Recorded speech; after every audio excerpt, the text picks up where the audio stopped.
Yeah! I'm here, welcome in! Oh my god, y'all are here! And then we had Captain Pumpkin really be the first. I forgot I was supposed to put like a funny emoji there and be like, ah, I'm second. But welcome in Jose, welcome in Gray. Y'all are here on time, perfectly on time too. Great job, claps all around. I'm excited about today. I've been working on... Okay, so today we're going to be doing like a thumbnail thing that I'm gonna try and finish before tomorrow, because hopefully it'll be tomorrow's stream's thumbnail. But we'll see how far we get. But I'm like a decent ways. Like all I need to do is line and color. So in theory it shouldn't take too long, but still. I'm so happy. Pog, I don't know if it's because of the stream now that I'm thinking about it, but if it's not the stream, feel free to share what you're happy about. Might lighten up other people's moods. Maybe you saw a funny meme, maybe you just had a good day, in which case awesome. I've had like a relatively good day too. I'm drawing you right now? Yo! Oh, I'm so excited. Fan art makes me so excited. The other day I was gushing to my brother and I was like, look, someone made a piece of fan art for me. It's the orange one by Nader Furry Art, if I'm not mistaken. Oh my god, it was so cute. I was gushing at it. I was like, look, I finally got fan art! Like, I have 2 pieces of fan art now, you know, that I didn't have to commission or draw myself, so it makes me happy. But yeah, I'm hyped. It's so cool. Like, okay, so funny thing, I've been thinking recently, like, oh, what if I got a 2D model, right? But I like my 3D model. Like, it looks cute, and you know, I don't really have to worry about, oh, it looks kind of weird when I do this or anything like that. I like my 3D model. But the only reason that I'm kind of thinking about getting a 2D model is just because I want to see my character in other styles. And it's like an expensive excuse almost. Like, well, on the one hand I would get like a thing that's like, oh look, you're supposed to have in the VTuber community. I mean, not really, there's plenty of 3D VTubers, right? But you know, 2D VTubers, they're like the first thing that you think of whenever you think VTubers usually. And so I was like, oh, you know, it'll just be cool to see it like, you know, pretty and like, oh look, 2D form. I don't know, it was neat. But yeah, I've been thinking about that recently and I'm like, no, that's an expensive. What if I just do this and I don't have the funds for that? So no, we're not gonna do that. What we're gonna do is we're just gonna draw ourselves. It'll be fine. Oh my god, but I'm hyped. I was just like, literally I stayed up last night thinking about the idea for this drawing. So essentially what I did is, if you've watched the Minecraft, but if not, don't worry, I'll fill you in. But the time that I've spent on Bee Pumpkin, I've managed to collect like a good amount of animals, and it just kind of happens. I see a cute animal and I'm like, you would look perfect in my garden, and then I go and I put them in the garden and it's so cute, right? And just recently I was rewatching a VOD and I was like, there's not that many animals. And I was like, well, since there's not that many, let me make a thumbnail with all of them in it. I think it'll be cute. And so I did, and it's way more than I thought it was. And even then I haven't put all the animals in there because there's still like I didn't put all the chickens in the chicken pit. I just put like the notable one. And so you'll be able to see, I'll point them out or whatever throughout the stream. But oh my god, it made me so happy doing it. You're my favorite YouTuber in the world. Oh. That makes me so happy. Thank you. It means I'm doing something right? Oh, you know what? I forgot to hit post on that one thing. So like literally I spent 30 minutes getting... Oh my god, I have the volume up on that. No. I thought I put the volume down on that. I have like an alternate phone that I use to post the TikTok of like, hey, I'm going live and stuff. And so I always have that like ready to go. I'm trying to fix my hair. There it goes. I always have that ready to go right before I hit live. As long as I was here like on time to prepare everything, because it usually takes me like 30 minutes to set everything up, not because it's hard, it's just because so that I'm not rushing, because whenever I rush I tend to forget things and then it's embarrassing. So I try to make sure everything is on time and stuff. Can I pet you? Sure, but make it quick. Just little pets right there. Oh my gosh, but I'm so excited. Like I have so many ideas in my head recently, and it's just like it almost scares me to start. That's the hard part about having ideas sometimes, because it's like, oh, you know, you can have plenty of ideas, but then starting them is like my biggest fear, because what if it doesn't come out as good? What if I don't have enough talent to do it? And it's like, about it, and so I kind of like don't want to start it, but I do want to start it because I want to see me make that stuff. And it's just like, oh, I'm hyped, I'm excited. There's so many things that hopefully will see the light of day. More than likely they will, because I've gotten motivated again. You know, there's like, motivation tends to come in waves. You start off and you're like, this is a great idea, and then you take the leap and you're like not running down, but kind of like falling almost, like a roller coaster. You know, you get to that like top of the loop, and then you go down and you just like zoom down, and then you're just riding it and you're having a great time, and then you got to make your way back up after a while. And it's a little hard, I'll admit, it's a little hard, but then you get to the top again and you're like, oh my god. And so right now I'm like teetering over the edge, just, oh, I'm about to come zooming down, and I'm excited. Oh man, I hope y'all enjoy what's gonna come soon, cause there's a lot that I have like halfway done or like close to finishing, and so it's just like a matter of it like finally finishing, and then it'll just come out all at once and y'all be like, whoa, look, that happened, you know. Who summoned as Herobrine 1,000 years? Welcome in, Antonio. Welcome back. Bro, try to find a book. Prague. Fog? Jeez, okay. I was thinking Pog, and then I got mixed up with Frog for some reason, and then I was thinking Frog, and then I tried to say Pog, so Prague. Oh man. I'm excited. Oh my gosh, but dope. Frog. Frog.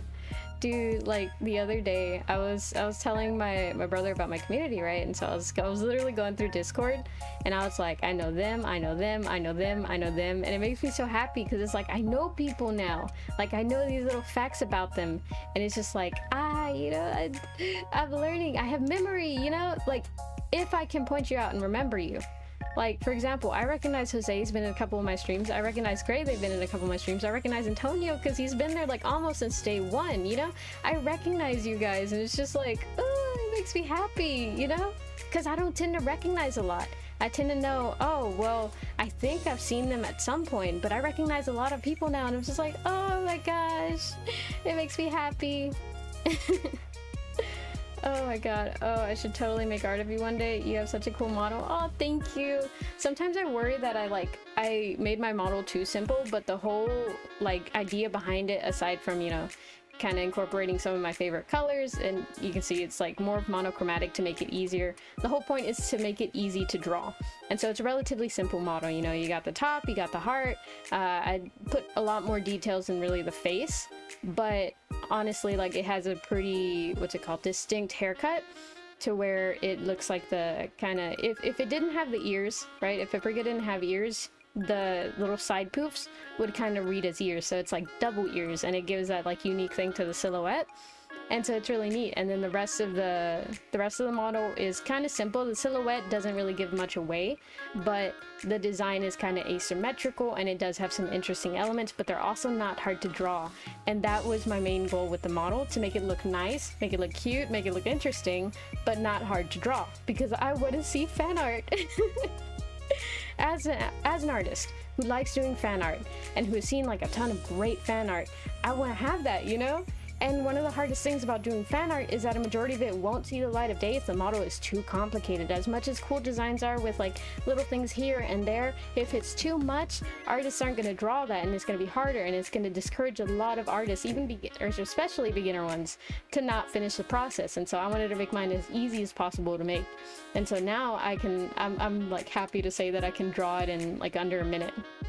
So I think I've succeeded, because it's not any of those, oh, well, you know, since I'm the artist and like the one who actually made it, I got that, you know, like ability. Like, no, it's just easy to draw. Have a note? Oh, thank you. What does it say? Read it to the class. Oh my gosh. Yeah, it's been hot recently. I'm melting in the heat. I've been going outside a little more. I went to breathe air and touch grass, and all the grass is dead, so it's not nice. But it's nice to get out every once in a while, you know. There was like a moment in time where I felt that it was just like day after day waking up. Like I could have been in a time loop and I wouldn't have even known, because every day I did something different and I was productive, right? But it didn't feel productive because it felt very repetitive. And then I went outside and I was like, yeah, no, human beings need sunlight and grass and air. Who would have thought? Oh man, but it makes me so happy.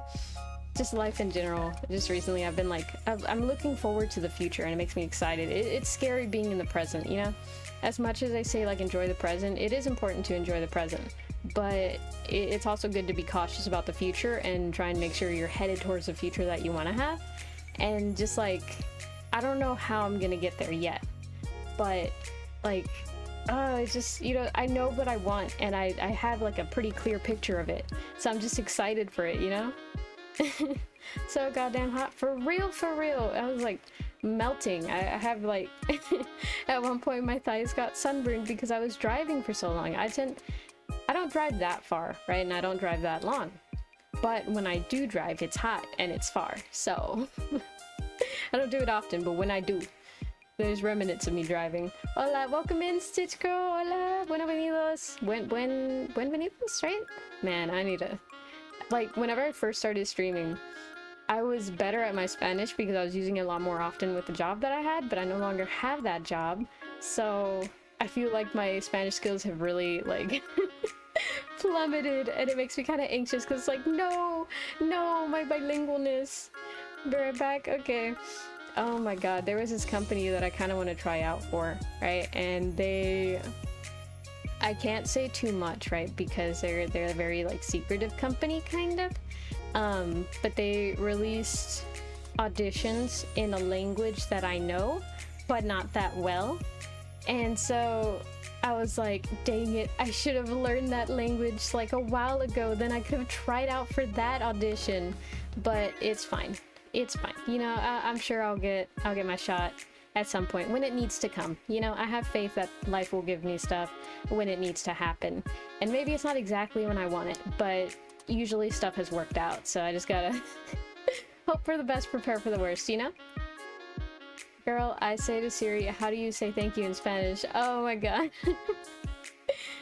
Thank you is gracias, spelled Gracias. You know, I'm thinking, kind of a little bit of a spoiler of something that I'm like thinking about doing, right? This is like very rough concept, but I want to host like a VTuber competition or something where it's a spelling bee, and then a loser gets like a punishment that I think will be really funny. But it's just like, oh, you know, like, oh, I gotta like network and then see, like, plan it. And like planning stuff is hard with other people because people live in different places and do different things at different times. And so finding one time that works for everyone, the bigger or the more people that you have, the harder it is. And so like, it'll be a fun idea, I think, if I'm able to actually nail it in execution. Oh, so it makes me anxious. Back, change my profile picture. Pog, I see that. Before it looked, I can't really tell what it is. I think it was the sky in purple, and now it's, I think it's the loading screen for Genshin, isn't it? Oh, Fontaine came out recently. I'm kind of excited. I need to do a stream about the Fontaine update. I'm nowhere near it in terms of the Archon quest. I barely got to Sumeru. Haven't even started Sumeru, okay? It's just like, hey, we should head to Sumeru in the Archon quest. Like, I just finished Inazuma, and I haven't been touching it and doing the Archon quest because, oh my god, it's so much reading, and I just haven't had the patience to really sit down and read, so... Hola, ¿cómo estás? Estoy bien. ¿Cómo estás usted? Oh man, sometimes grammar is important. One time I went to go visit, I think it was my grandma, right? And so I asked my dad, like, hey, how do I say this, right? Like what? Okay, so there's tú and there's usted, right? Both of them mean you, like a person other than yourself, and it's not like it's one single person, right? So it's how you refer to the other person. But tú is very like, oh, we're friends, we're close, and it's not very respectful, but it's just like close, you know? Meanwhile, usted is very formal, so you would say that to like your boss or an elder or something like that. And so since it was my grandma, I'm like, well, we are family, but she is my elder too, so do I use usted or do I use tú? And at first he told me tú, and so I was like, okay. And so later on when I greeted her, I said tú, and then he was like, no, you shouldn't talk to your grandma that way, you need to use usted. And I was like, oh, okay. And like, I didn't say anything because we were in front of family, but in the back of my mind, I was like, I literally asked you this for a reason. Oh man, it's tough. Be back, best friend, to work with my mom, my sister. Don't go anywhere. Okay, let me guess. Do not talk with strangers. Eat your veggies, right? Yes, and drink your milk. Don't forget to drink your milk unless you're lactose intolerant, in which case get your source of calcium through another working means. It's BFDI. I don't know what that is, but I'm kind of tempted to look it up. Let's see. I'm doing okay. I've been having a pretty hard week. I haven't been able to start work because of some complications this week. It's been so stressful. Oof, welcome in, Jalissa. I hope everything works out soon. I think, like, usually things, how to say it, right? Because I don't want to say like, oh, you know, believe in the process and stuff, because it's hard. It's hard to believe in the process. Sometimes it's like, why don't you just do the thing that I need you to do? Why do I have to wait a certain time? But usually things work out in the end, or maybe it's just a perspective that we have. But either way, I hope things go well for you, and that, like, I'm really hoping the best for you, okay? Hola, soy Lara! Oh my god, be right back. Okay. Thanks, Sam. I really appreciate it. No problem, dude. No problem. Yeah, I've been there before. It's rough, but we'll get through it, yeah? Alright.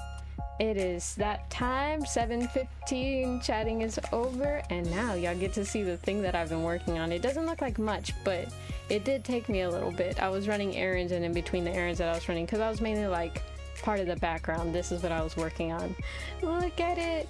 So it's kind of like immediately after I show it, I get anxious. Oh, hello. Oh, there it goes. Okay, so these are all the animals that I've collected in Minecraft. Welcome back, Jose.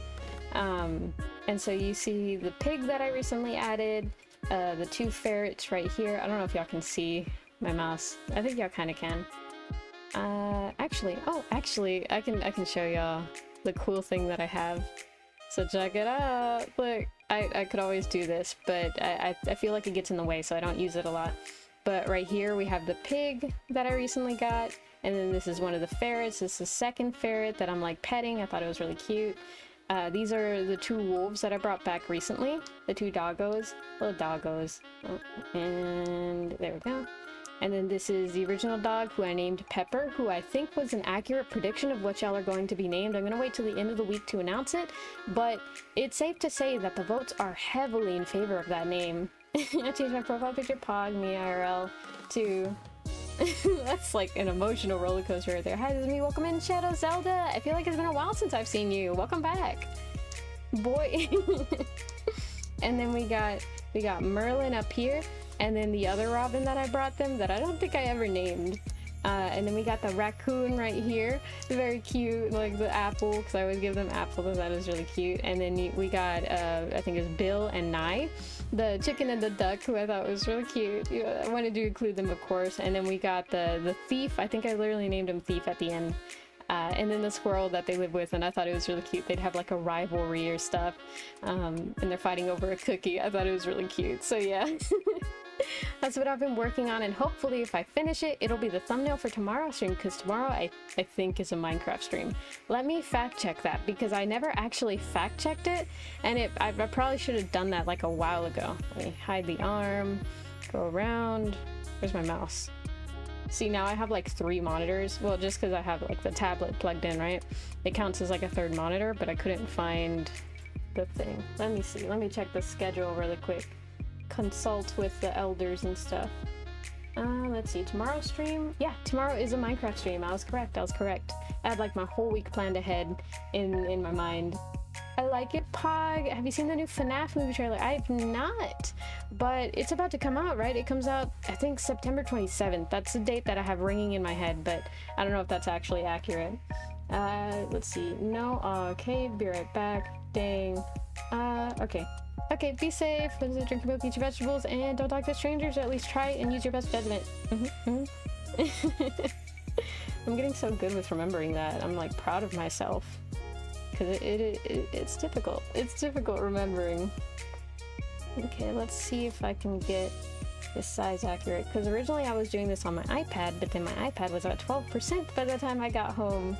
So I couldn't use my iPad, so then I had to send it over to my actual drawing tablet, or not drawing tablet, but my computer so that I could actually access the files and stuff.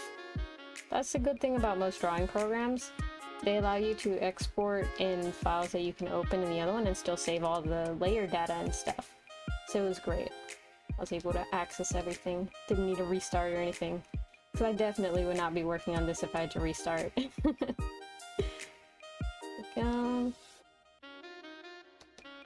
And then this is kind of hard because I want to show them kind of like side by side, but not conjoined, you know, because they're not.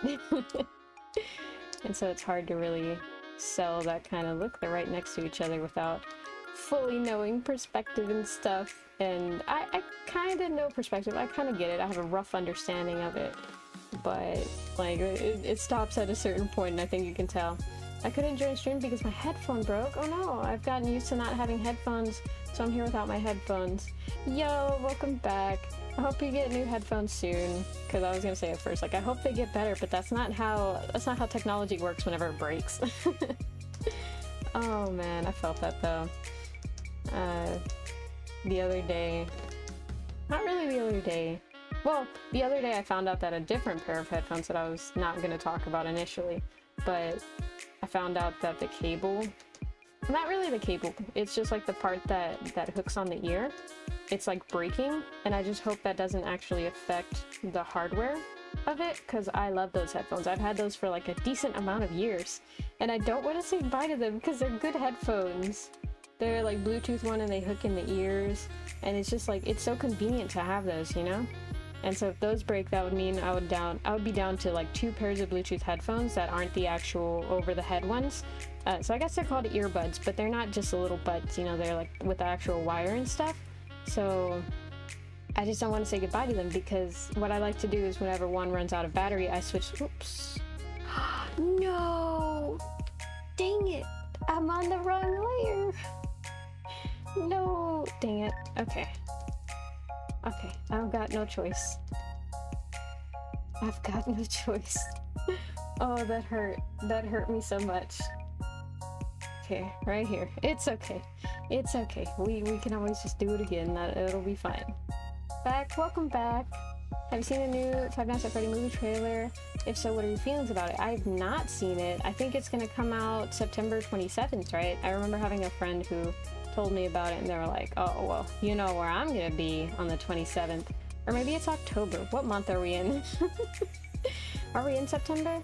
No, we're in August, right? Right, we're in August. Hold on, I gotta go check a calendar, because I don't keep up with months. I've just been keeping up with days. I've gotten a little better with it and been keeping up with days and stuff.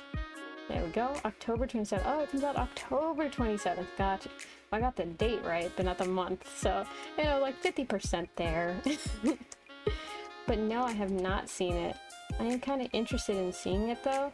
I'm not like a huge FNAF like lore enthusiast, but I have a lot of siblings and friends who are, so I feel like it's required knowledge for me to know. When my friends are interested in something, it's fun to be like at least somewhat a little bit of knowledge of it, so that they have someone to rant to and I can understand what they're talking about, because I like hearing them go off on passionate rants of like, this is why I think this and that and this and that, because it's like, oh my god, I didn't even think of that.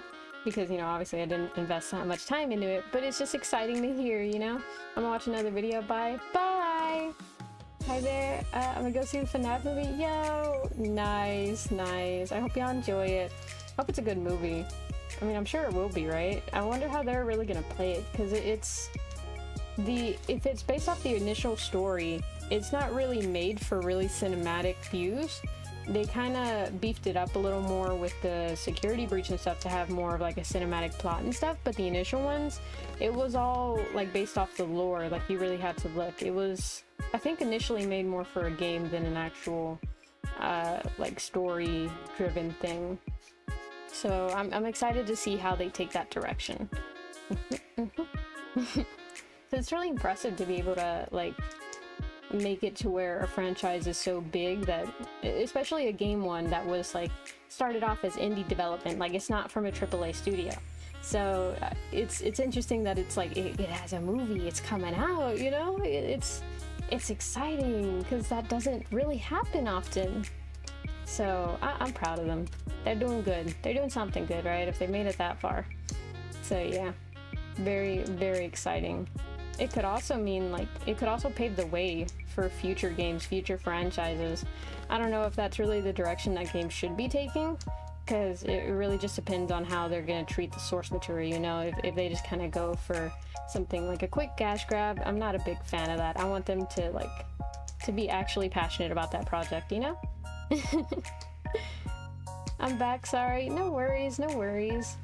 Welcome back, by the way. We're going off on little tangents about the FNAF movie. Not really about it, just more so the concept of, like, it's an indie game and it's getting a movie now. Like, that's a huge jump. And so it's exciting. There we go.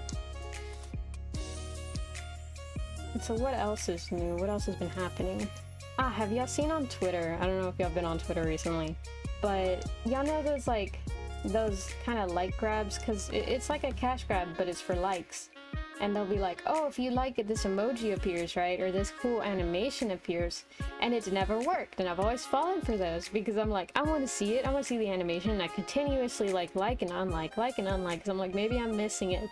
But no, it's fake. But the Genshin one, it actually works. It's a Paimon. That is so cute. Like, I didn't think it would work. I was like, oh, I saw Genshin tweeted it.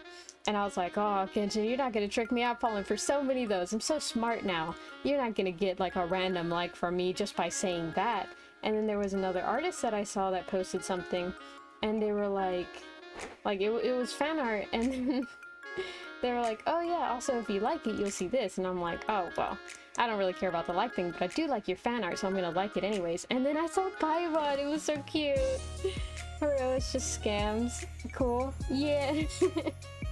I enjoy liking like a lot of the posts now. A lot of them are tagging it with, you know, like the hashtag Genshin, and it's showing the little Paimon, and it's so neat. It's so neat. I didn't think that was an actual thing they could do, so like it's cool. It's cool to say the least, you know? It's like you always hear about a mythical creature and you're like, oh, that doesn't exist. I've fallen for it so many times, and it appears and you're like, oh my god, this changes everything. It's exciting. It's exciting. There we go. I'm like way off from the initial base. That's the hard part about line art. Sometimes I end up fixing some of my art, and I don't know if I really need to be fixing some of it, you know? Like, the main point is just to get it lined, not really like, oh, well, I messed up here because that should have been done in the sketch phase. But you know what? If it results in high quality pieces, then it's probably not that bad, right? I don't know how I feel about those legs. Very... oh, that's not the eraser. And that's not the undo button. There it is. Okay. Let's figure out how that would look. So it's a duck. Firstly, I think the leg would be further back. That's part of the issue. That's like the start of the issue, I think. It's not the safest to do it all on one layer, because then if I want to erase certain things, I have to erase the entirety of it and then redraw the entirety of it, which isn't great, like efficiency-wise, but it's fine. You know what, I'll hide this behind the chicken body, which is like that. I really should start working on another layer. I really wish... I should really take the time at some point to fix the keybinds and stuff, because this is hard to navigate. I'm just like blindly pushing buttons and hoping that it does what I need it to do. Oh, that's not this one. Yeah. But honestly, isn't using any type of technology kind of all just like, man, I hope this button does what I need it to do. It says it's supposed to do what I need it to do. But as for if it's actually going to work, now that's a different story. There we go. And that. Are there any new games coming out recently? I don't think there are there? Or if there are, I haven't been paying attention. I think soon, this like game that I've been following the development of, it's like this VR game where you run like a sushi restaurant and stuff, and it looks really cute. I think it's gonna be like a dating sim or something, but it's not like the other one that I played. It's like it looks like a fun game. It's in VR, so you know I'm excited about it. But the last thing I saw was a TikTok about it. It's like me preparing to release my game and stuff, and so it's like, is it coming out soon? I looked that day and it was on Steam for like a wishlist game, but it wasn't like out yet. It didn't have the price listed yet, so I probably need to check that soon again, because I want that game. I want that game so bad. I need to get that one in Nountown because they look so freaking fun. Nountown's just because like learning languages, you know, that's a cool thing. I like whenever you're able to learn stuff, especially like while streaming, because then like maybe other people will learn stuff too, you know, you never know. It's exciting. And so like to be able to play both of them, it's fun. It sounds fun. They look like fun games. Like new experiences mainly. It's different types of games that I haven't seen before, you know? You have like those little language learning apps that try and make mini games, but it's not the same as making a whole game around learning a language, you know? Like they have some stuff like there's a couple of coding games and stuff where it's you kind of learn the scripting language in order to actually like make attacks and stuff, but I feel like that's different, you know? It's not the same because I mean, technically it is a new language, but that's by technicality because you can't really speak that, or you can, but it's not going to have the same effect as like speaking an actual other language that a lot of other people and not only a select few can learn. It's kind of like Latin or something, learning Latin, because like it will be cool, but you know, there's probably going to be only like a very small crowd that's going to be like, whoa, that's the awesomest thing ever. The rest will just be like, I don't know what you're saying, but like cool, I guess. So it's kind of difficult right there. I think I'll just not draw the actual beat and stuff. Just imply that there's a beat. No, that. Nah, it looks too judgmental. I kind of like that. It implies that it has a little bit of chub. Ah. I started listening to the music again and I was like, wait a minute, wasn't I gonna change the music this time? Because I set up the lo-fi and stuff, so I have that all ready to go, so that I can just push pause on this music and go over to here and hit play, and then I'll have a different music track going on. It's not one of mine, it's from Lo-Fi Generator, but still, you know, a different vibe, because I've been cycling through the three and I try and make it fit the stream as best as possible. But like, you know, nothing can beat the pure, I don't really know what's gonna come next from a generator. It's like pure random, but usually it's bops because you can't go wrong with lo-fi.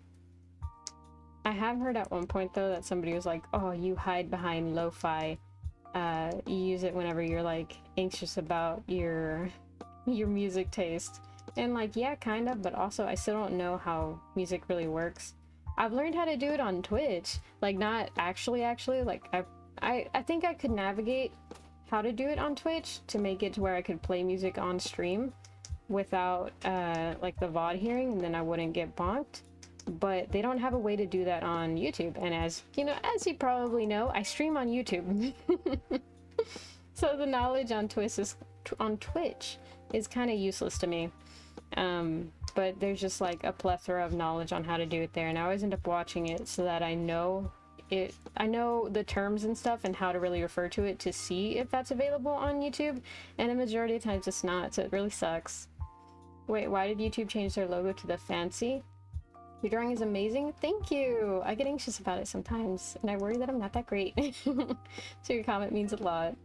It changed it because of like some calligraphy celebration or something. I also thought it was neat. I saw it and then I made like a little community post like, whoa, look at that. It's very neat. Whoa, road to 500 subs now, eh? In a blink you've grown quite the following to Chirus. Yes, Guden, I have! Oh my god, it makes me happy. Sometimes I'm like, I need to grow faster, but then I'll look at my following and I was like, you remember when we were celebrating 140 on TikTok and now we're like 1,000, I think 1,300 or 1,200, I can't remember. But like, we are growing. it's really easy to dismiss the little bit of growth that you do have, but you got to acknowledge that people grow at different rates, and that growing is still growing even if it's slow. And you know, it's something to be celebrated. The little things can be celebrated because it motivates you to push further and harder. Evelyn Hernandez, hi, I'm back. Remember me again? Yes, I do. I think you popped into a couple of other streams, but I can't recall which ones exactly because minor details, I forget a lot. But I do remember names and stuff now. I'm getting better with my memory. Oh, I thought it was neat and clean. Let's see. Oh yeah, it is. It's like, it reminds me of like the old-timey S's and stuff. Like I remember this. Does anyone remember this? I guess is the right thing to say. Like that, and then like that, and then like that, and then like that. Like that. It reminds me of that type of script. It's very cool, very cool. Okay, yeah, but welcome back. I think I'm gonna raise this up a little bit to make it appear more fluffy, and try and find, I still don't have the eraser button, I always forget. There we go. Oh my gosh, not those people. Thought they were so cool making those. I mean, it was a little impressive until everyone learned how to do it, and then it was like, okay, well, you know, I also know how to make that, you know?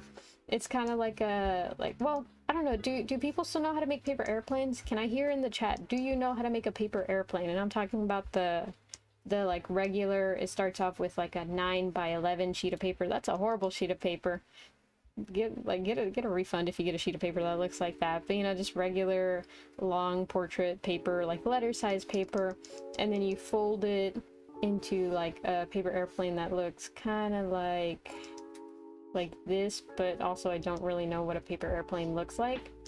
Like, I know how to make those. It took me a while. My brother didn't want to teach me, so I had to kind of figure it out on my own. There we go, that's a paper airplane. But he always did like some weird fancy stuff where he would have to tear the paper, and I don't know why, because I can make a paper airplane that's perfectly good now and I don't have to tear the paper, so I don't know what he was doing, but I learned how to make one. So you know what, joke's on him, I know now. Oh my gosh, no? Oh. They're not that hard. You know what, the next hand cam stream, let me write that down. Let me write that down. Actually, yeah, no. Let me write it down physically because I'm more likely to remember that way. But next hand cam stream, I will teach y'all how to make a paper airplane. I promise, I promise. Paper airplane teach. Y'all be able to go and show all your friends and family, or just, you know, make a post about it online and be like, look, a VTuber taught me how to make a paper airplane and it actually flies decently. Look at that. Isn't that neat? Give me validation, please. Oh my gosh. But yeah, no, once you learn it, it feels like a skill that everyone should know, kind of like riding bikes, even though I know people who don't know how to ride bikes. But at the same time, that level or that type of skill can also be compared to something like knowing how to swim, and I don't know how to swim, so I can't really start arguments in terms of that because there's plenty of stuff that should be common knowledge that I don't know. I think that's just the way the world works, so you gotta nerf people at some point, right? I want to be proud. Same. There's a lot of stuff where it's like, I want to take more pride in the stuff that I do know, but the fact that I know that there exists knowledge that I don't have, it's like, well, not until you know a lot that you can be like, well, you know, I'm pretty cool actually, because no, you're not. You don't know enough yet. I can kind of swim. Nice. I can kind of float, but the thing is, when I float, right, here's the water. You're supposed to float like this with like your nose up so that you can breathe, right? That's how you're supposed to float. So like, you know, facing up so that you can breathe in the air, right? Because it's all the water.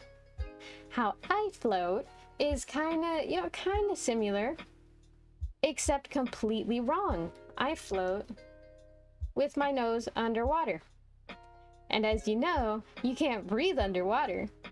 And I've tried like flipping myself over to where I'm facing up. It just doesn't work that way. I face down all the time. And that's really annoying because then I can't breathe, and then guess what? It takes away the whole point of floating. And because of like that basic thing, I haven't been able to really learn how to swim because, you know, it requires some extent of floating in order to be able to swim.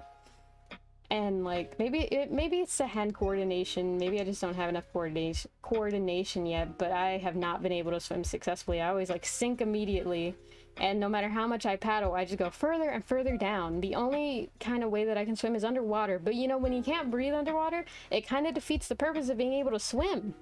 So yeah, we all got stuff we're not good at. I was about to say we're not bad at. I mean, yeah, we've got stuff we're not bad at, but we also got stuff, plenty of stuff, in fact, that we're not good at, and that's okay. It makes us human. Oh my god, I can swim pretty decently, but the swimming teachers in like 5th grade-ish kind of in the annoying swim lessons would yell at me to swim faster. Dang. Yeah, dang. I never had swimming lessons. The most I had was my cousins. They kind of had swimming lessons, but that was just because of like a pool that was for the public near where we lived. And so we would go there, but I was too young whenever they started the swimming lessons to learn to swim. And then by the time I got old enough, we didn't go to the pool anymore. So I never got that. And so I was supposed to learn from my parents, because both of my parents kind of know how to swim. My dad does, and my mom kind of does, but not enough. Like, she told me before, I get so nervous whenever I take you around the water. She literally said this, right? I get so nervous when I take you around the water because I know how to swim, but not enough to where I could save one of y'all. So please be very safe around water, because I don't know how to swim enough to where both of us make it out alive. So, you know, kind of been hesitant to go near open water, especially very deep water, because I don't know how to swim, and I'm not very confident that people around me will know how to save me. Be safe, you know, be safe around water. Oh my god, I have to break up on my break. Just want to stop by and say hi. Hi, welcome in, Godzilla. Thank you for stopping by. I appreciate it. I appreciate it. I'm in your thoughts, and that's a good thing. Oh my god, but enjoy your day, be safe, and, you know, drink your milk, eat your vegetables, and don't talk to strangers, or at least try to use your best judgment. Yeah, I didn't mess up at all, and if you heard me stutter or hesitate at all, you didn't, okay? You didn't, okay? Oh my gosh. But yeah, no, I'm sure one day, I have like a gut feeling that someday I'll just magically know how to swim, but I don't know when that day will come. Maybe it's the day that I like come so close to death that I just magically like, I could swim all along, and then like I don't make it out because of some other reason that it's not swimming. But yeah. Oh man, it's definitely a very beneficial skill to have. There'll be times where I'm like, oh, it'd be so fun to work at like a pool or like a water park, even though I know those like bring about their own problems and stuff, because dealing with people is hard. So I know those present their own issues, and it's not just, oh, I get to work at a fun place. Or stuff like, I've had a friend who spoke with me, and they were like, oh, you know, I kind of want to live on a cruise ship and, you know, like work there. And they've told me a little bit about it, and it does sound kind of fun. You know, you go and travel, all expenses paid, you really just got to clean and stuff, and, you know, just, you know, be a good worker. And that does sound fun, but, you know, it's on a boat. So on the one hand, you know, there is the whole, you won't really get contact with anyone aside from the people on the boat for like sometimes months at a time. So there's that kind of makes me hesitant. But then there's also the, you know, in the ocean, open water. It's probably kind of recommended that you know how to swim, and you know, it's not my strong suit. It's not my strong suit, so it makes me kind of nervous. And so sometimes I'm like, I'll just be thinking, oh, it'd be fun to work on a boat, and then I'm like, actually never mind, because if something happened, I would not make it. I would not make it. Oh my god, I'm welcome back. Welcome back, Jose Hernandez. Jeez, I was trying to say welcome back and read your thing, but at the same time. Oh my gosh, it's rough. Have you ever heard about the life that like people on cruise ships, you know, the staff there? Like it sounds kind of fun, because it's kind of like air hostesses and stuff. That job also sounds fun. I think that one, the only reason that I haven't really pursued it, I don't know, I think it's just because it comes with its own, I mean, every job, every field, right, comes with its own hardships and complications. But that one, it's like, if I'm not mistaken, the way that they pay you is different from most jobs, as in it's not hourly, and the flight hours that they count is different. And you know, I don't work as a flight hostess, so I don't really know, so take this all with a truckload of salt, because I don't know what I'm talking about. This is just stuff that I've heard.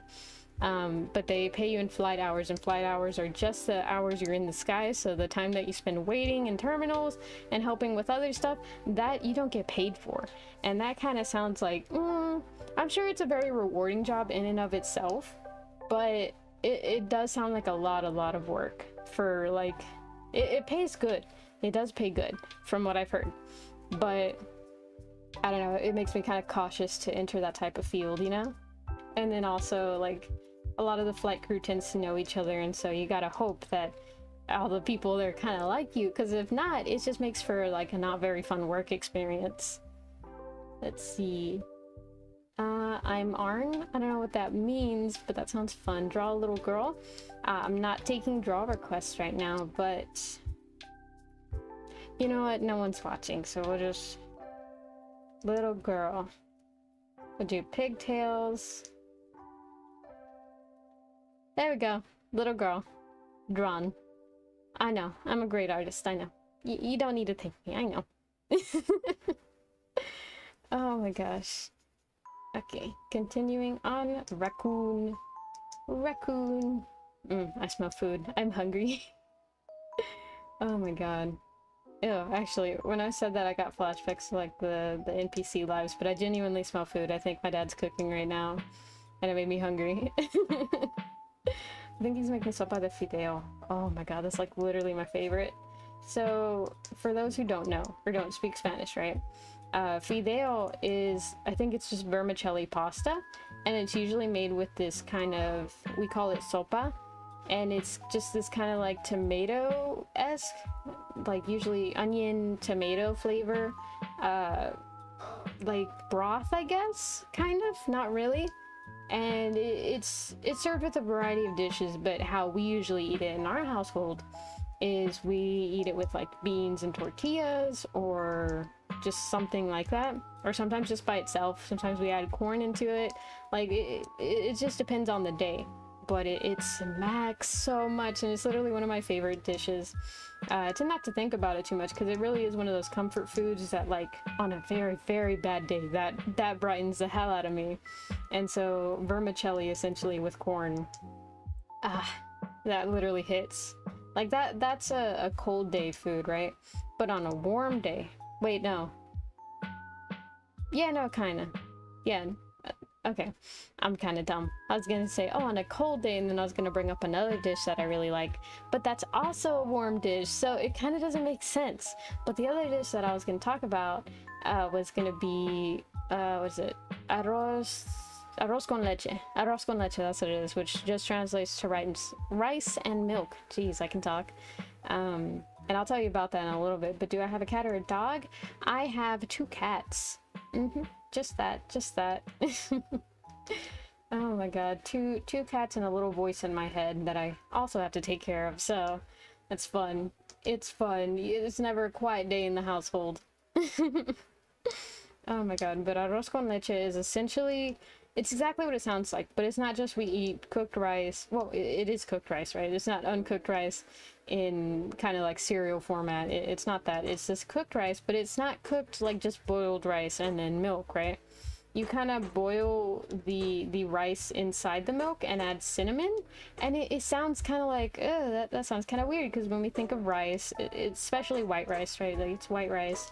When we think of that, we tend to think of very savory flavors or like neutral flavors, not necessarily sweet. But it's kind of made to where it's very soft and almost porridge-like, and then it's essentially just like milk with cinnamon, and it's got like texture to it, which is the rice, and oh my god, it is delicious. Like literally, it is such a comfort food. And the best thing is, it's like, how to say it right? It smacks. And it's so good both cold and warm, because when you eat it warm, it's comforting. It's like, you know, it feels like a warm blanket, and it tastes good and sweet, and it's nice, you know. And when you eat it cold, it tastes just sweet, like a dessert. And so it hits either way. You can't go wrong. It's like hard to not like it, in my opinion. I still know some people that don't like it, which, like, how do you not like it? It's delicious. But, you know, people have different opinions. Welcome in, White Farms. Welcome in. I was talking about arroz con leche, which is just rice milk, which despite the name, it's 100% worth it. Trust me. My sources trust me, bro. Oh my gosh. But yeah, no, definitely worth it. If you ever get and like, okay, so they sell some at Walmart and stuff like that where it's like, oh look, it's rice milk, or not rice milk, but it's like, it's literally called arroz con leche. And it's kind of like rice pudding. It's different. It's different. You gotta have it home cooked. And me personally, I only like it the way my mom makes it. I haven't had too many other people make it, but like my mom constantly pops off with her arroz con leche. So like y'all just gotta one day be able to magically be able to taste my mom's arroz con leche, and y'all will understand what I'm talking about, because it is so worth it. So worth it. Like I would literally cry for a bowl. I wouldn't die for a bowl, but I would cry for a bowl, which is saying a lot because I don't cry a lot, or at least not in public. I don't cry in public a lot. I say that like I cry in public, just like not often, but I don't. I just don't cry often, and when I do, it's like very, very secluded away from people, because I'm the type of person where when I cry, I don't want anyone to see, because it's embarrassing, you know? I mean, it's not. Having emotions is normal, but I don't like showing emotions like that. I mean, maybe one day you will see me cry on stream. If I watch something particularly emotional, I may start to sniffle. It may hit a chord. There's one music video that I could watch, and without fail, I will always cry. But I'm not gonna show that, right? And that's deeper, or that's different than the deeper cries of like, oh my god, I just realized this, and it makes you incoherently sob, right? Those are different. Those are usually the times that I cry. So, you know, it's just, it's a different vibe all around. I haven't cried in years. You just gotta find like the right thing that pulls a chord that you didn't realize you had or never wanted to acknowledge, and then you're like, oh, let me never watch this video again unless I like really need to cry. Because, and it's weird, I feel like sometimes there are times where there have been a couple times where I like purposely made myself cry, and it's just because sometimes I spend a little too long not having cried. And this sounds weird, right? Because it kind of makes it sound like, oh, you go actively looking to cry, and it's like, no, it's just, it's good to keep in tune with your emotions. And so sometimes certain emotions will like certain, okay, emotions are complicated, right? And there's not really like a status bar that we have where it's like, you are currently sad, you are currently happy. And mood rings don't really say that, you know, they don't really tell you what you're actually feeling, they tell you your temperature. So it's hard to really figure out what you're feeling sometimes about very complicated things. And so, like, at least when I cry, I know that I'm sad. Normally, right? There's also happy cries, but usually you can feel whenever you are happy and crying. But I can never tell if I'm sad about something, so sometimes like I'm like, are my emotions still working? And I'll make myself cry, and I'm like, okay, they are. That means I don't feel sad about this. I don't know what I feel, but it's not sad or happy. So I have like a basis to start off with in terms of trying to guess what I feel. I've tried, but nothing works. Oof, yeah. Weird to say, right? There's this movie called Hitoron no, that's not it. Mori or something like that. It's the English translation is Into the Forest of Firefly Lights. It's like a 30-minute movie. It's not really that sad, right? The first time I watched it though, I sobbed incoherently. I went into my mom's room and I was just crying, and she's like, why are you crying? And I was like, I don't know, I just watched like a really sad movie. And then like a couple months later I watched it again, and it was not that sad. It was just, I don't know, I guess I like loved the characters too much, and then like something happened to one of them. I'm trying not to like really spoil it, but something happened to one of them, and I guess it just caught me so off guard that I started crying. And so that one will always like be funny to me, because it's like it wasn't even really that sad, but I started crying the first time that I watched it. That one, and then if you ever have, you know, issues and kind of wish that you had a better father figure or like mentor, so to speak, and like, I don't know, just someone to fill that fatherly role, you should check out Boy and the Beast, because the cute little moments of like, oh look, a father and stuff. Like, I have a father, okay? I want to put a disclaimer here. I love my dad, right? My dad's awesome, but just like the thought of that, you know, it sometimes makes me sad. Like it makes me so emotional to think about the emotional bond that found family especially can have. And so like that is what makes me cry. And so Boy and the Beast is also a movie that I highly, highly recommend. That one can sometimes, if I watch it in the right mood, I come close to tears. I come close to tears, I'll admit it. Oh my god. Here we go. And a pig. Pig, oink oink. I'll just leave that like that. So in other people's eyes I'm happy and everything's fine person. Ah yeah, I felt that. Let me not say that. That's not it's not necessarily like a bad thing to say, but it is like a weird remark to have, I think. But you know what? It should be fine. But I think I have this vibe towards people, especially people that I see like in real life, where they feel like they can really almost trauma dump on me, right?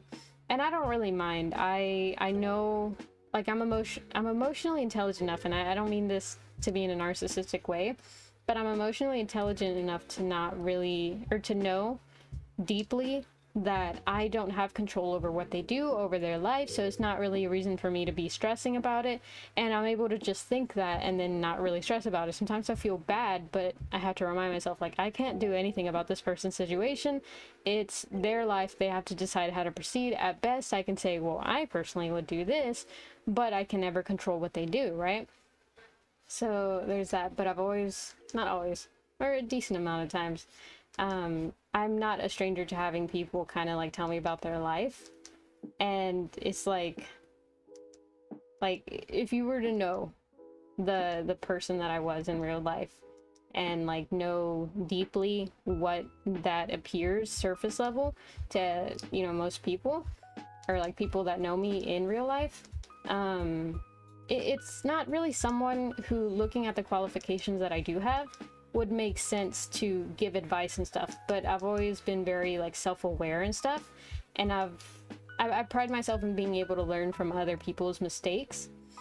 And so I don't know, I do a good analysis or something, and sometimes I'm like, well, it sounds like this is really happening, and this is how you feel, and this is what you're trying to get across, but you're failing and you're coming off more like this. And they'll be like, yes, exactly, how do you know how to clean things up and make it sound like right? I think people just have trouble really coming to terms with what they feel, and I've struggled enough with it to where I can kind of spot it in different people. Now, as to whether it's accurate or really safe to do that, I don't know. I'm not a therapist. I didn't study psychology, so, you know, I don't really know. But it is like a weird occurrence that I do have happen pretty often. But you know, it sometimes feels like pop quizzes. Weird to say, but it's interesting to dissect people's different feelings and stuff. What the heck did y'all do? Oh, welcome back. Nothing, we're just talking about feelings, I guess. We violated the Geneva Convention. What? How? I love your profile picture. Thanks. It's a crying version of, oh my god, no problem. Yeah. And so yeah. Yeah. You know, White Palms, it's kind of funny because I like very vaguely know creepypastas. I say that because like I know like a decent amount of them, but not in depth. Oh my god, my throat. Give me 1 second. Holy shit.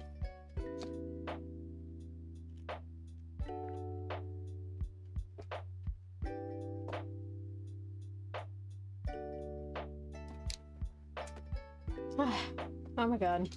Sometimes it feels like my throat has like a cut in it, and it doesn't, right? It's not often enough to where it would make sense to be a cut, but it like stings in the back of my throat and it like physically hurts. So I'm like, no, I gotta drink water. That's my cue to drink water. Get a sip of diesel. Yeah. No, not really. I think diesel would make it worse, but in spirit, right? Oh my god. But yeah, no, creepypastas, they kind of scare me just a little bit, right? Because, you know, I'm kind of a scaredy cat, just the tiniest bit. And so whatchamacallit, well, now that I started talking about it, I forgot what he's called. It's not Eyeless Jack, and it's not Slenderman. It's I feel like it's Peter or something like that, but it's not Peter. It's, what's his name? I don't remember his name now, because I've associated your name, like White Farms, with the picture so much. And so before, basically, it creeped me out a lot, and I didn't really like looking at it. But because, like, you've spent so much time in streams and stuff, and, you know, we've chatted for just a little bit, like, I'm not scared of it anymore because I don't associate it with that. Jeff. Yes, that's his name. Jeff. Jeff the Killer. That's what it is, right? I could be wrong. I could be wrong. But yeah, Jeff. Oh my god. I genuinely couldn't remember his name. Every time I'll try and think, it'd be like White Farms, right? And it's like, no, no, no. No, the actual name of it. Oh my god. But yeah, I've associated like White Farms with it so much, so I'm not really that afraid of it anymore. You've desensitized me. Congrats. Oh my god. The smiling dog one though, that one still does scare me a little bit because it's creepy, you know. It's like it gives you that almost uncanny valley type of feeling where it's like something's not right about what I'm seeing, and that disturbs me. So there's a little fun fact out there. Let's see. Okay, from here. Oh, there we go.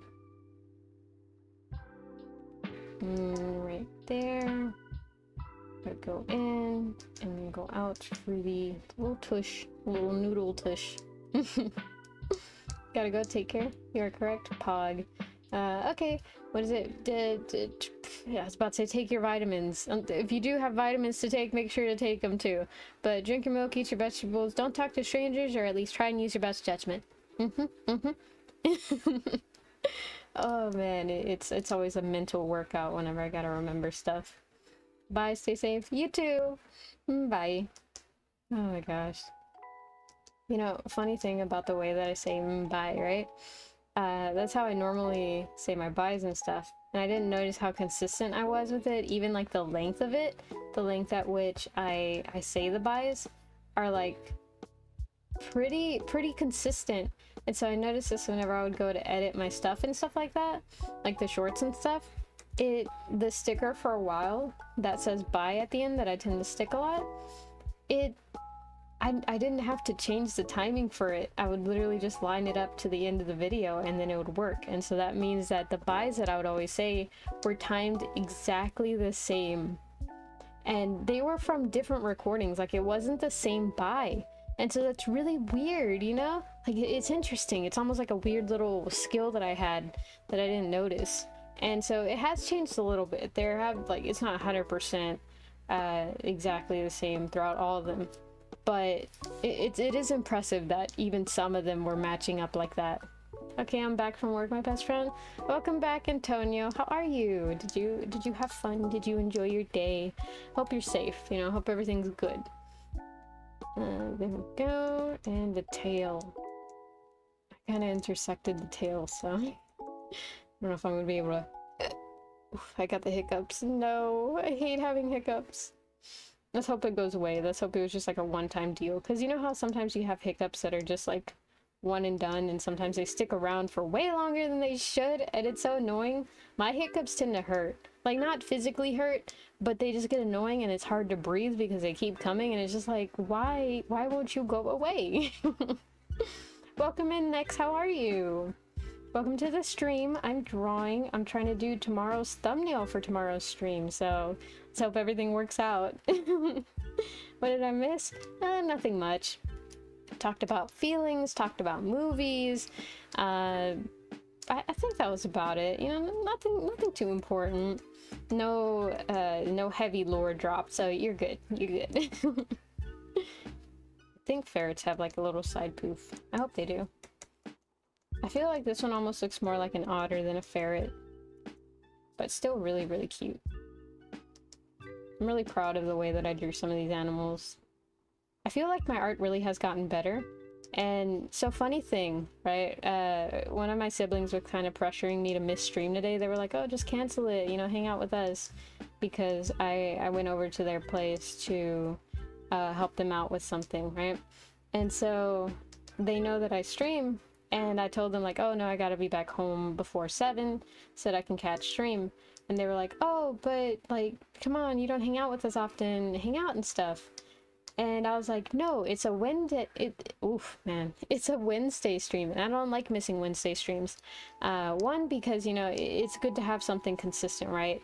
If anything, I can, like, 90% sure promise you that unless I'm in the hospital, unless I'm dying, unless there's something, like, legitimately stopping me from making it to my computer on Wednesday, I'm gonna be here Wednesday.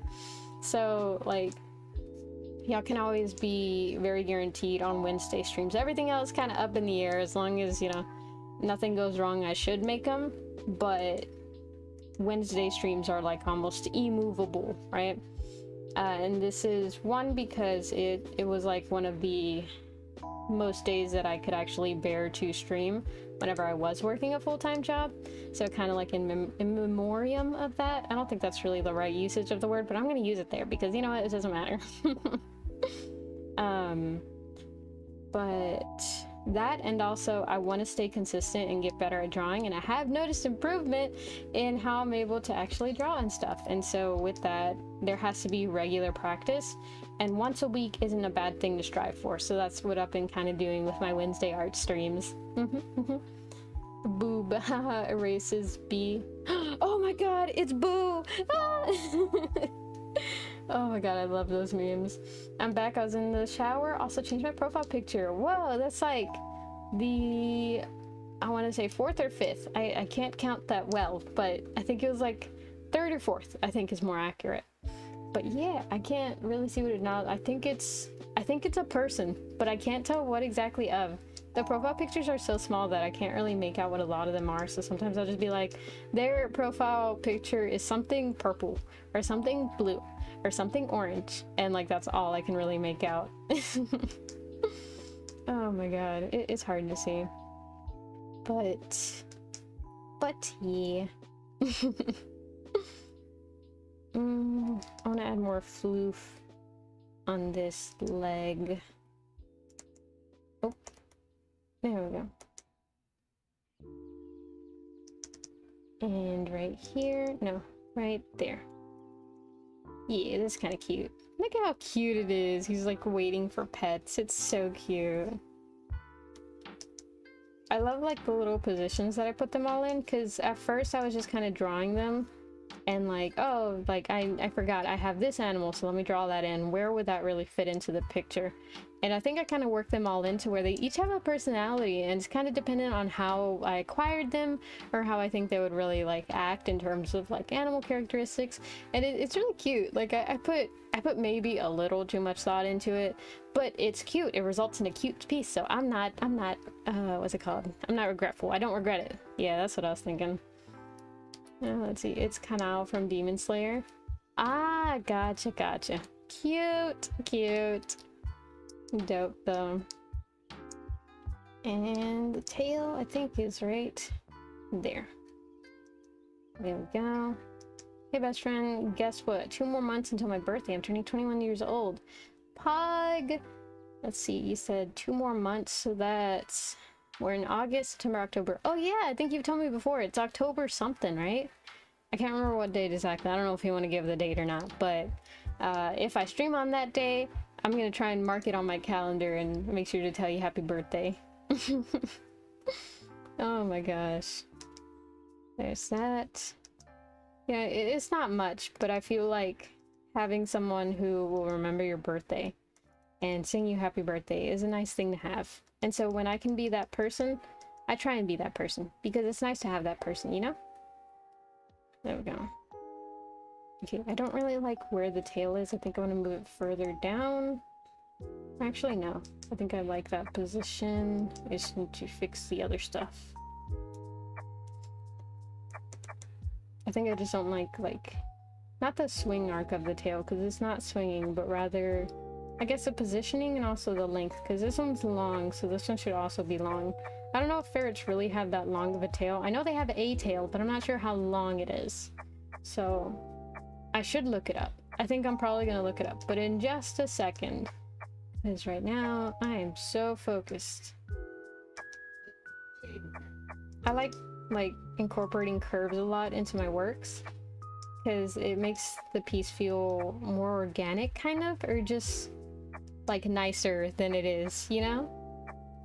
And so it's like a little hack. If you do art, make sure to incorporate, not a lot, right? You don't want it to all be squiggly lines, but make sure to make use of them in your art piece, because, you know, if everything was all like this the entire time, right? Like, you can go for a very stylized look like this, but it's very like a different vibe as opposed to, you know, this. It gives off different things. It's kind of, you know, shape theory and stuff, where sharper curves and stuff tend to make for a very like what's it called, unplayful, not unkind, but just like angrier almost vibe. Meanwhile, like the curves and stuff, little bumps, they make for like a more cutesy and very like pleasant vibe and stuff like that. You should tell the story of you and me when you meet each other.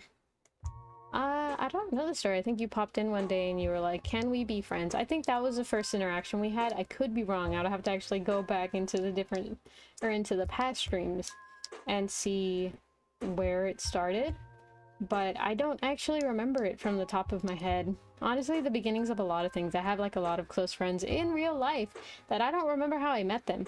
I just know that I met them like at school or at work, but as to how it happened the first day, not a clue. Don't know. I think it's because the progression from them like being, oh, just someone who like I briefly know because I interacted with them today, right, to someone who I interact with on a daily basis, that like timeline, I don't really see it until it's already established, and then at that point I don't think of how they first were, I think of what they are now.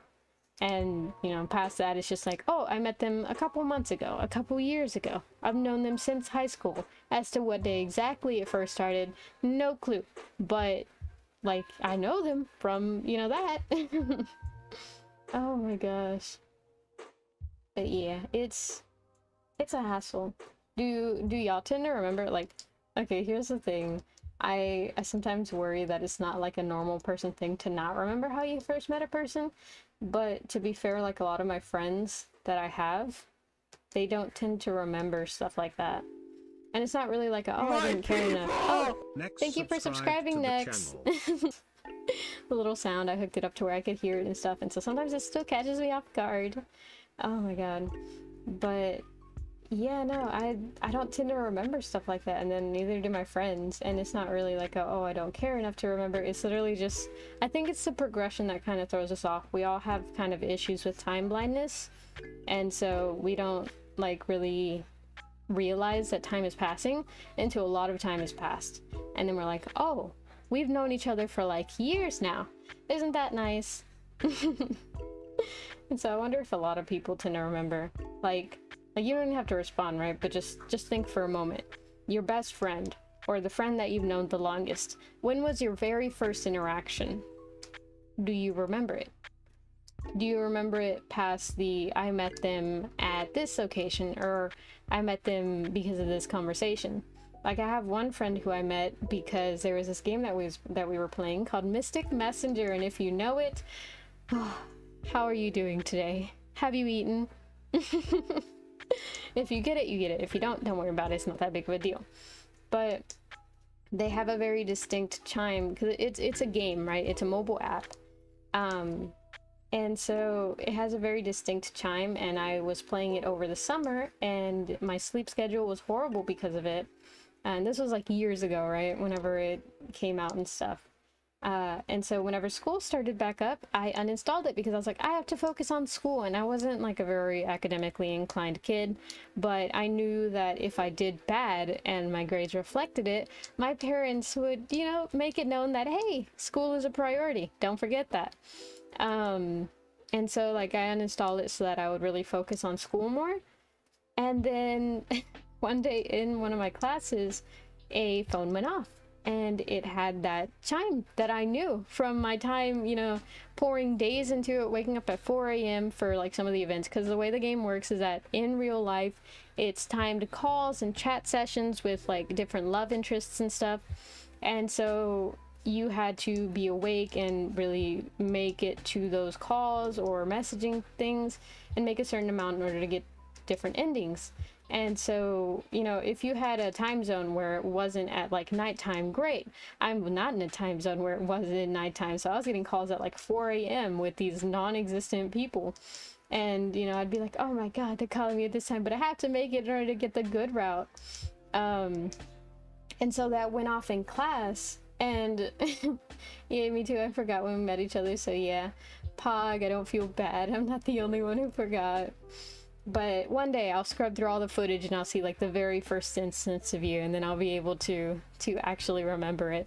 Because yeah, I think you're like one of the ones who's been around for the longest, so I do appreciate you returning constantly, Antonio. I know I don't say this often, but thank you. I really do appreciate the support. Oh my gosh. But yeah, so catching that game and stuff, and then it went off in class, and so my first thought was, oh my god, a texting, and oh my god, I didn't put my phone on silent. And then I checked my phone, and it wasn't my phone because, you know, the app was uninstalled and my phone was on silent. So I was like, then who was that, right? And I didn't really, like, it was in the middle of class, so the teacher was like, guys, remember to put your phones on silent. And I was like, that's kind of weird. It wasn't my phone. That means someone else in this classroom plays it.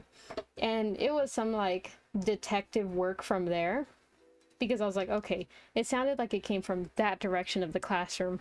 And looking at the people sitting in that direction, there's popular girls, which I don't think are really into games like that. And then there's a group of boys who I don't really think are into that kind of stuff. But there was a loner girl who didn't really talk much, who had like K-pop stuff on her phone. Like, you know, the puzzle pieces were just fitting together, and I was like, I'm so confident that it was her phone, but also if I'm wrong, I'm going to be really embarrassed. So when class let up and we were like let go to do our assignment for that day, I went over to her. And like, let me tell you, I am socially anxious, and I don't like bringing up stuff like, hey, I heard y'all were talking about this, because one time I heard other students talking about a thing that I had been hyper focused on, and like I felt so charismatic. I slid over to them and I was like, hey, I heard y'all were talking about this. I know a lot about that, you know, it's really fun. Did I hear that correctly? And they were like, no, we didn't talk about that. No one said anything like that. We don't know what you're talking about. And the embarrassment, you know, I didn't talk with them. I didn't really talk in that class after that because I didn't have friends. So I was like, a way to make friends. We have similar interests. No, I don't know what they said, but I swear I thought I heard it. And then like maybe they just didn't want to talk to me. Oh my god, but I was so embarrassed, and then I like didn't talk for the rest of the class. But I was so nervous to be wrong, and so I asked, and I was like, hey, by any chance, do you play this game, right? I was like, I'm not gonna try and be suave, I'm not gonna try and be cool, I'm just gonna, you know, just point blank. Do you play this game? Was that your phone? And she was like, oh, yes, it was. And I was like, I knew it. And so I started like talking with her about it, and then like we talked, and from there we became friends. And it turns out she was kind of like a friend of a friend. I found out later, which is crazy.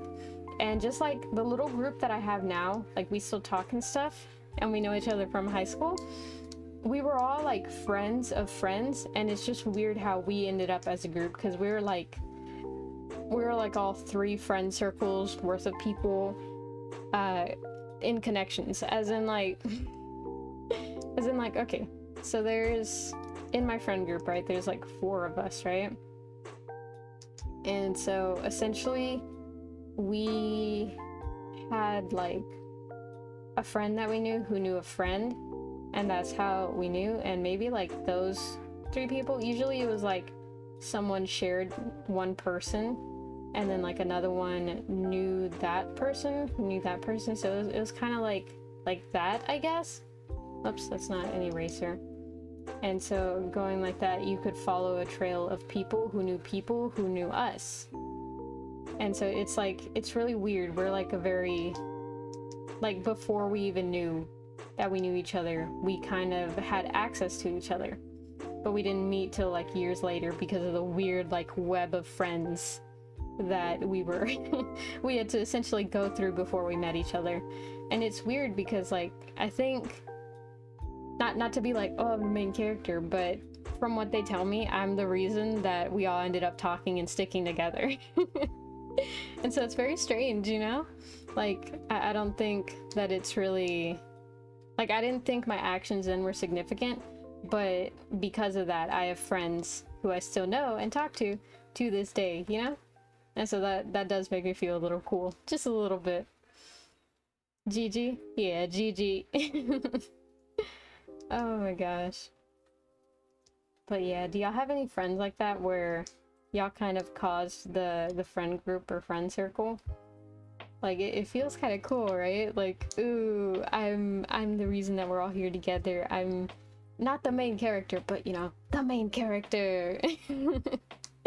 Nah, I don't think I'm really the main character. I'm like that quirky kind of side character where it's like the comedic relief, and sometimes they do cool stuff, but it's never really because they expect to be doing cool stuff. It's just like, oh, I just kind of did this and it ended up cooler than I thought it was gonna.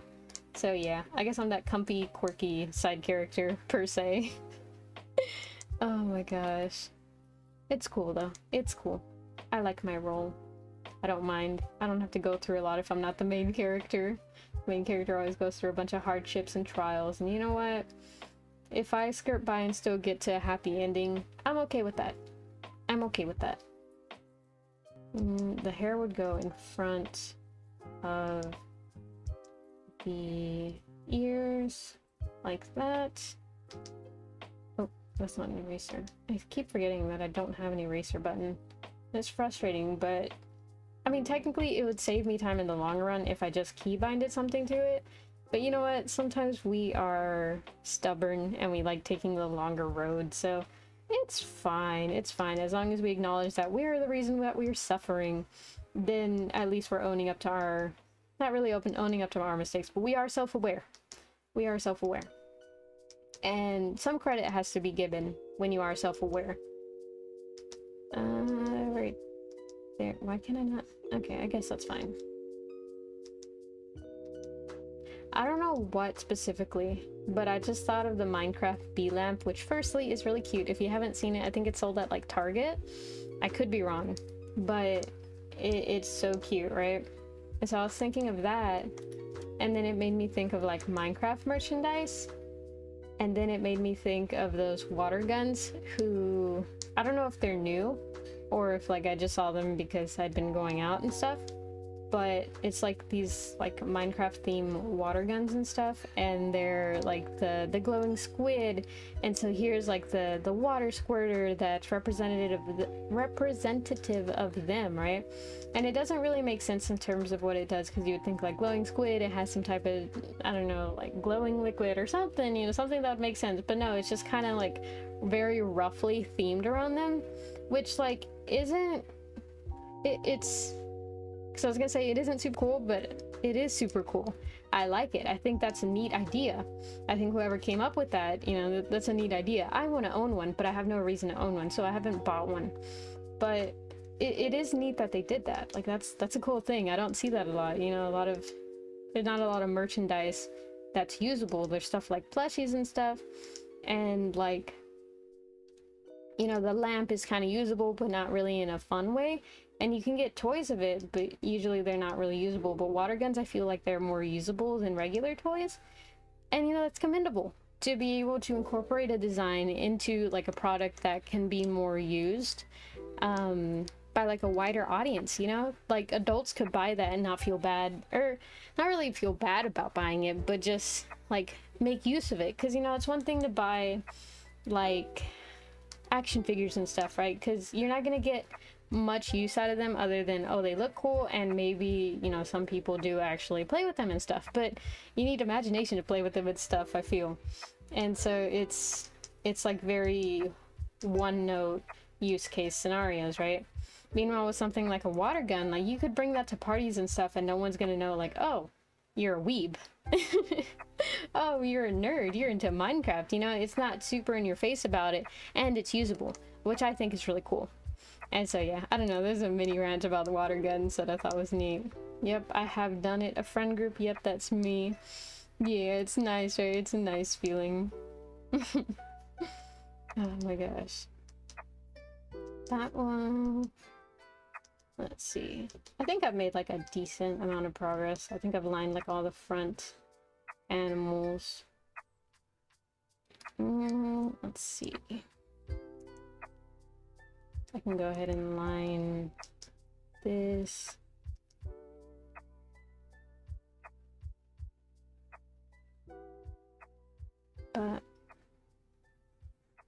And like this. So kind of lame thing to say, right? But you know what, let me explain why this is important. So let me start off with first what it is, right? You got to think about how to build up the story. So I finally found a drink at Starbucks that I like, right? And normally you think that's not that impressive. There's plenty of Starbucks drinks that people like, right? But here's the thing, I'm not a big fan of coffee, never have been, and I don't really like, I'm not in a rush to be one. But a lot of people like Starbucks. And like, not to be like, oh, I gotta be included, I gotta be just like the cool kids, but you know, I kind of want to be like the cool kids, because here's the thing. I've seen that it's a group activity that people do, that they go to Starbucks, or somebody, like, whenever they're meeting up, they're like, hey, I'm going to Starbucks, do you want anything? And if you don't have an order, you're the only one that gets left out, because everybody's like, oh, have you tried this drink? It's really good. Oh, you should try this, it's really good, blah, blah, blah. And if I have no opinion on anything, all I do is get recommended stuff, and I have nothing to give back. And so it's a little frustrating, because I want to be included in the conversation too, but all I can be is like, oh, I'm not really a big fan of coffee, so I don't know, I'd have to try someday. And that doesn't really add much to the conversation. So I've always wanted to have like at least one drink that I could be like, oh yeah, no, this drink is really good. The only thing I have is milk tea, but you don't get that from Starbucks. That's just like a like kind of Asian cafe stuff. You know, if they go to an Asian cafe, then like, oh yeah, you know, boba and stuff, get the milk tea. That's my recommendation. But not a lot of people talk about that. So, you know, it was kind of difficult to really be included in conversations like that. And people that I was meeting, they like, it wasn't uncommon for that to be some type of conversation that we had at some point. And I really wanted to be included. And so today, amidst a lot of the errands that I was running, we went to a Starbucks. And I'd heard about the Java chip Frappuccino, right? And it's not by any means new. It's a pretty old drink. But the reason that I heard about it was because there was a time where I was really infatuated with slimes, and I wanted to order slimes because they sound so satisfying. But I never ordered any, but one, like, kind of sort of common one was a Java chip inspired slime, right? And so it always looks so satisfying. And you've seen probably that I watch sometimes cafe vlogs and stuff to see them make drinks, because I think that's super satisfying. I like the sounds of it. And I still stand by that. I do like the sounds of it. But I've seen them make Java chip ones, and I didn't really understand what they were putting in, right? So I had to kind of Google sometimes, like, well, what's a Java chip?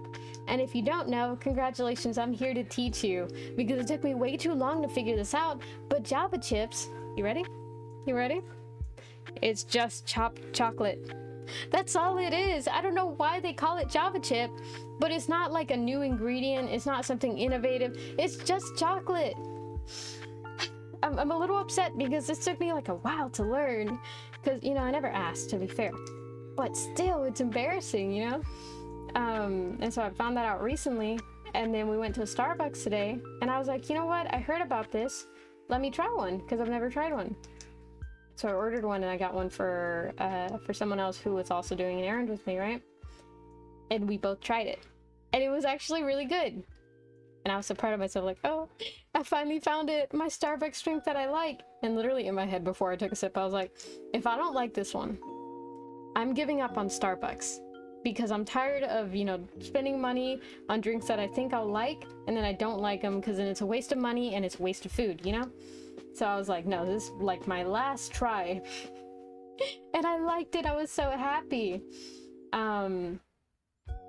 And later on, right, there's like what is it called? An addendum to the story. Essentially like an addition, like in addition to that, right? Because I'm still happy that I found a drink that I like. So now I can order that from Starbucks. but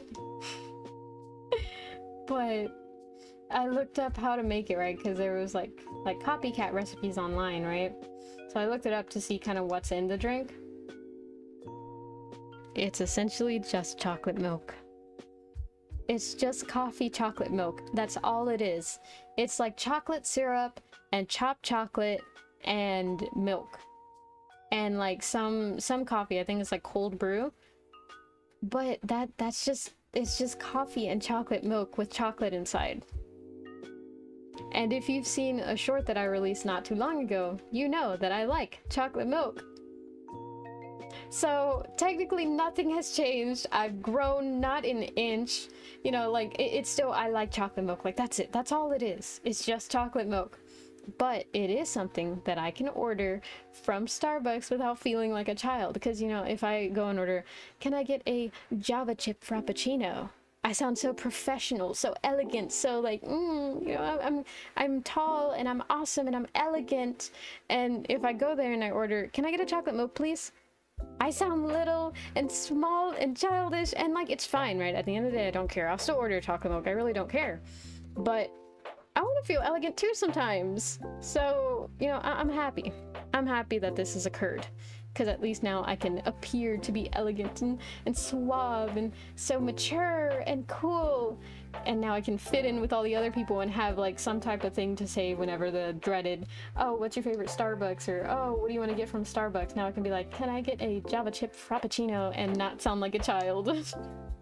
Because the only other thing that I would order from there was a chocolate croissant. Which, you know, isn't bad. It in some light, just barely, is like kind of just barely sophisticated, but not really. Not really. It's like the Starbucks equivalent of ordering like a chocolate sprinkled donut from a Shipley's. It's just not intriguing. It's not very unique. It's so common, which is fine to be. It's fine to have bland taste. It's not anything bad. But it's cool to have some type of quirk, you know, some type of like, oh, look at me, I like this, aren't I unique?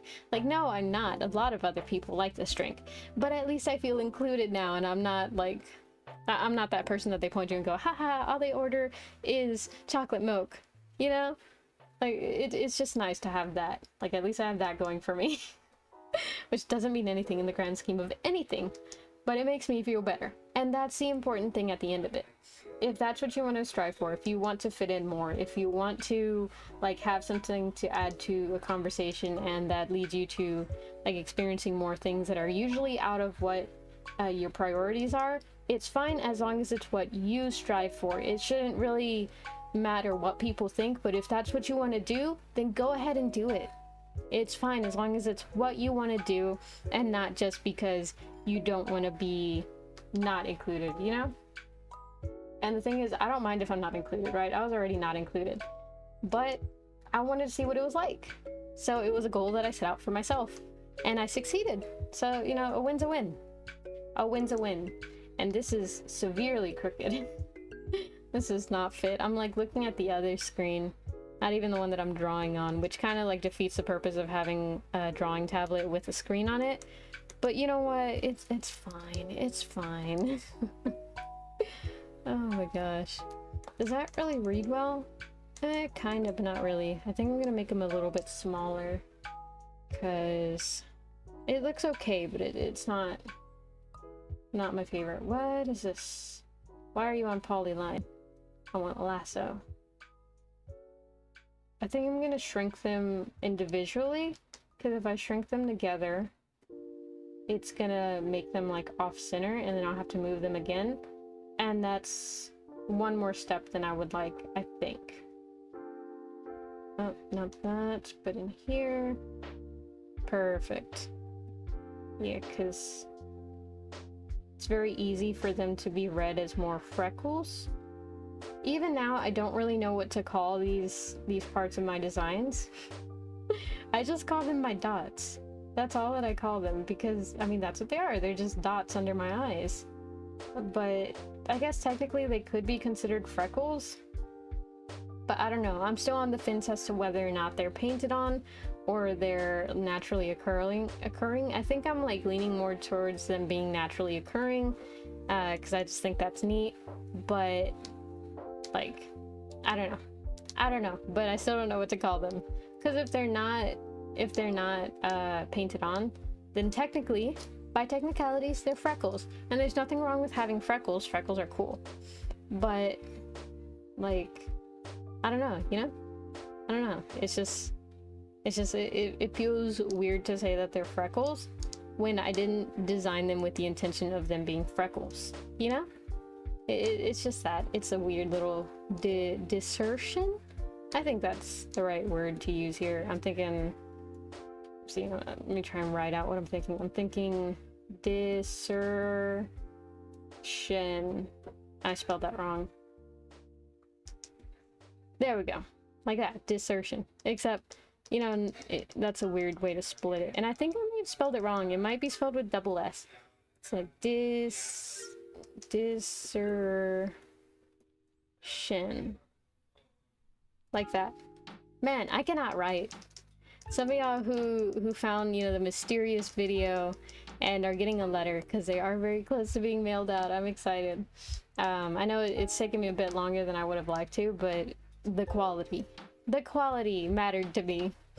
But y'all will be able to see my actual handwriting. And okay, here's the thing. I have two actual handwritings, right? There's one where I try and write super fast. You can see it here. Oops. And it's not great. You know, it wouldn't be nice to have a handwritten letter like this. So I took my time in both like what I wrote down and how I wrote it. So it looks so much nicer. Like this. If I could spell. Except better, because I have an easier time writing on actual paper than this, because it glides too much on the actual drawing tablet. But yeah, I whenever I write to people who are going to be reading it, then I tend to make sure that my handwriting is a little bit neater, a little bit nicer, so that they can actually read it. Because if not, it's not gonna give the effect that I want it to. But whenever I write for just me, I have such terrible handwriting. Sometimes I struggle with reading it. That's a little bit embarrassing. Sometimes people come to me looking at my notes and they're like, hey, what does this say? And I'm like, well, that's a good question. It would be nice if I knew the answer, but I don't. Unless I really, really know the subject, then I'll be able to kind of piece together like, oh, I recognize this word that I wrote over here and this word over there. So I think it should say this. But sometimes it's like anyone's guess as to what the word could have been. And so it's a little bit of a struggle, not gonna lie. A little bit of a struggle. Like that. And like that. Cute. And then let's see. I think it's like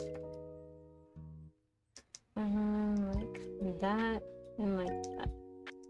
No. Because I don't really know how this would look. Because technically speaking, right, let me make a new layer. Also, I would like to note, listen, my humor can range from something so like complex, like, oh, look at these different layers, to that was a lame joke, but look at what layer I'm drawing on. Does it say it? Oh, well, that one's the one that I was drawing on. Like, that's the one with all the drawing on it. And this is, it's dumb. It's dumb. I know it's dumb. But I still think it's funny. That's how many layers existed in the Procreate file before I transferred it over to this one. But yeah, that was it's kind of dumb. But okay, I'm on the different layer. But anatomy wise, that's the head, and so it'll be something like this, kind of. But something like that. Well, no, because their eyes are right here, so it would technically be something like this. And then, let's see, nose would be here. Let me kind of fill this in so that I know what it would look like.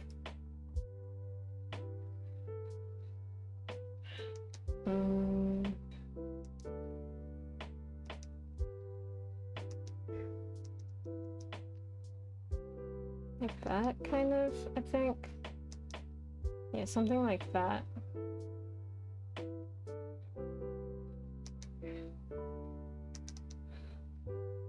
It's kind of like drawn bad, but you get what I'm saying, right?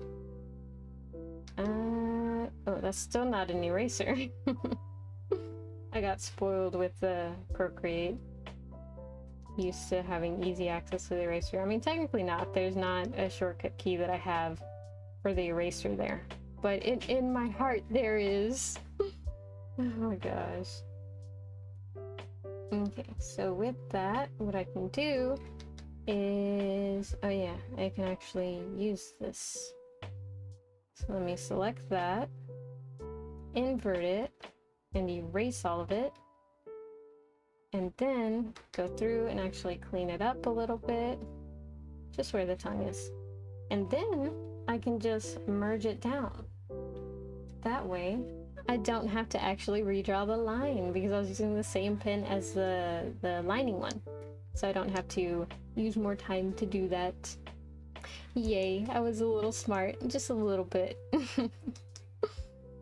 From right here, I think that's that, but the hair comes out in front of it, so like that.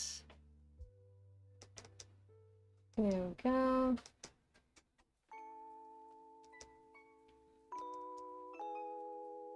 Yeah, there's good, and then this one, just finish out the bag portion right there. So, funny little concept in art, right? You're not supposed to have your lines intersect because it loses clarity of the art piece or something like that, right? I don't know the actual terminology of it, but essentially it looks bad, and it does. Because if I were to continue drawing the bottom of the bag, you kind of you can't really see where the hair starts because it's going to be like a hair tuft sticking out, right? You can't really see where the hair begins and the bag ends because they intersect at this line right here. So, in order to not have it do that, I have to take away the hair strand right there and then continue the bag and then make sure it doesn't intersect. So this would be an intersection, so if I were to have it come out from here, you can't really tell. Or if I were to have it follow the curve of the bag, you can't really tell. So it would have to be like clearly sticking out like that, because then you're able to like read that with more visual clarity. And that sounds like a very fancy word, but all that means is that you can see it better and tell that, oh, that's not part of the bag, that's part of the hair, right? That's all that means. So there's a fun little actual art tip for y'all. I don't know much, but the stuff I do know, I think usually helps, and that's why I pointed out. Oh my gosh. There we go. And so whenever you're doing art pieces, try and avoid lines intersecting. Like intersecting, not as in like that, like that's fine. Lines can cross over each other, but don't have two lines come out from the same point whenever they're two different objects. If it's like hair, then it's like sometimes it's okay, but like in general, you'll find usually having things come out from different areas.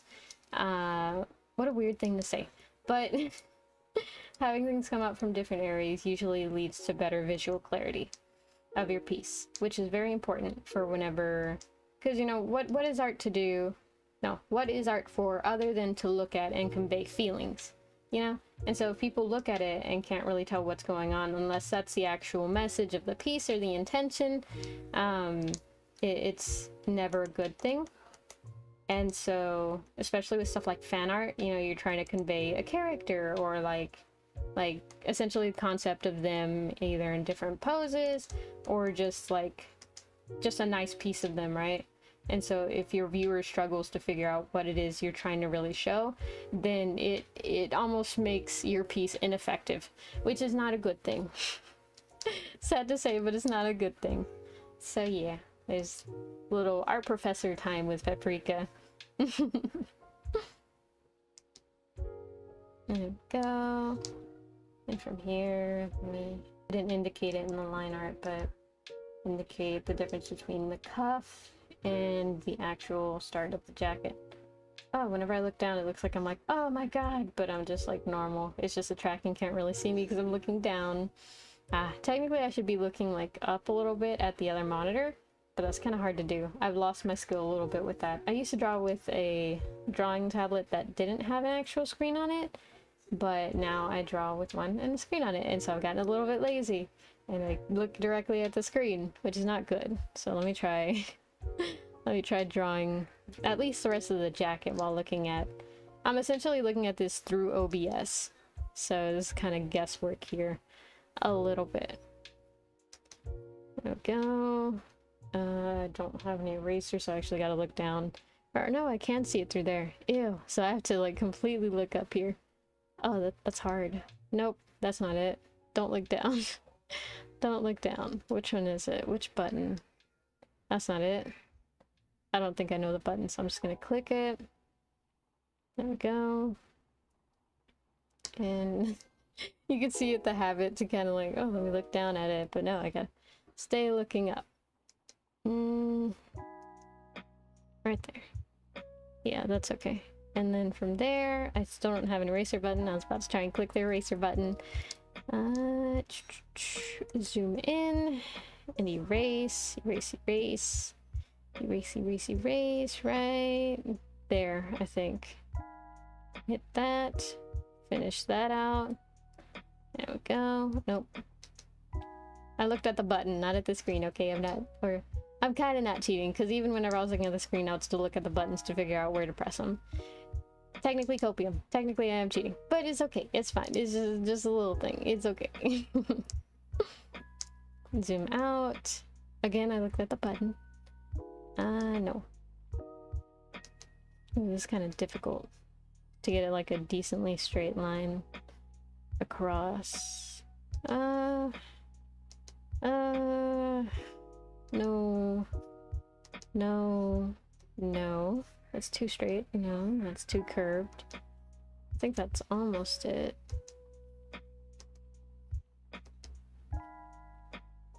Yeah, that works. That works. I mean, it's a little bit bigger on this side, but it's such a like minuscule detail, and I'm tired of redrawing it. There we go. Oof, my stomach just growled. I hope you didn't hear that. I think on OBS my mic settings are pretty good, so you can't hear a lot of scuff and stuff. I recently learned that you don't tend to hear my chair squeak, and I feel like I've commented about my chair squeaking before during streams, and so I wonder, because I haven't watched all my VODs, but I wonder if I were to actually go back and find the VODs that I am saying that in, if you can actually hear the chair squeak or not, because now it makes me anxious that I was saying that for no reason. I had no reason to admit that my chair was squeaking. I forgot the things up there. Dang it. I was like, where's the pen at? Right there. Oh, wait. I'm gonna do that. Oh, that is so cute. Look at him. I gotta make the mask too at some point. I like how I said at some point, like if I was gonna do it later, and then I proceed to do it. I don't know if that's really the right way to do it, but it's the way that I'm gonna do it, so it's fine. What do raccoons look like? I'm not sure. Actually, I have seen a raccoon. I was about to say, oh, I've never seen a raccoon in real life, but I have. It was crazy. It was like right outside my window. And it was weird because we heard sounds at first, and it was kind of at night, because you know they're kind of. I think they're nocturnal. I'm not sure if they actually are, but it was at night, and we're like, oh, there's something right outside my window. That is scary. I hope it's not like a serial killer or something. And then we looked outside, and it was a raccoon that was like across the yard in the neighbor's yard. And it was like, it was climbing over the fence, and it was so funny to watch. It was so pudgy. It was so goofy. It was so goofy, silly, just a little guy, a little thief guy. Not really thief guy. I don't think he's actually stole anything, but he stole my heart. They're just so cute, you know? Nope. Just like kind of squarish face. That's not an eraser. I can't tell. I can't see. Since the screen is so much smaller through OBS, it's harder to see where the stuff is. Think like that. Kind of. Should it be bigger? Can't really tell. I'm gonna leave it like that and then come back to it later. If it really bothers me, then I'll fix it then.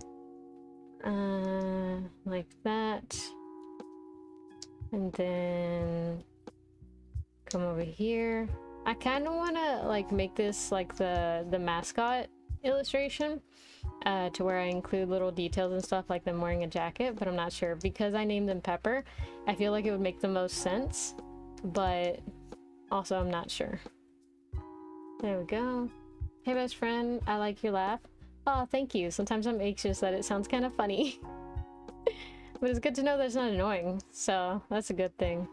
Sometimes I'm like, I giggle too much. I need to stop doing that. This is probably really annoying. But I haven't gotten any complaints about it, so that's the main reason that I haven't been like, don't giggle anymore. I'm never giggling again. Oh, man. Right there, I think? Yeah, like right there. Eraser time. There we go. Nope, not that one. There we go. Zoom out there, zoom in there. There we go. I'm like focused. I'm in the zone. I'm getting this stuff done. It feels so productive. Which is a miracle. Because when an artist feels productive, it's a rare day. I've never met an artist who actually does work frequently and it feels like they're regularly productive. Which is strange to say because if you're doing art regularly, doesn't that mean that you are being productive? But firstly, no. If you assume that an artist doing art means that they're doing the correct art that they're supposed to be doing, you are very, very largely misguided, my friend. Because no, an artist can draw stuff that they're not supposed to be drawing because they're supposed to be finishing this other piece that they're not doing. And so there is a way for artists to use their skill and not be productive. And I know this from experience. Oh my gosh. But yeah, no, this is what I'm supposed to be doing, and it's something that I'm passionate about, so I am focusing on it. So very, very happy times all around. No, like that.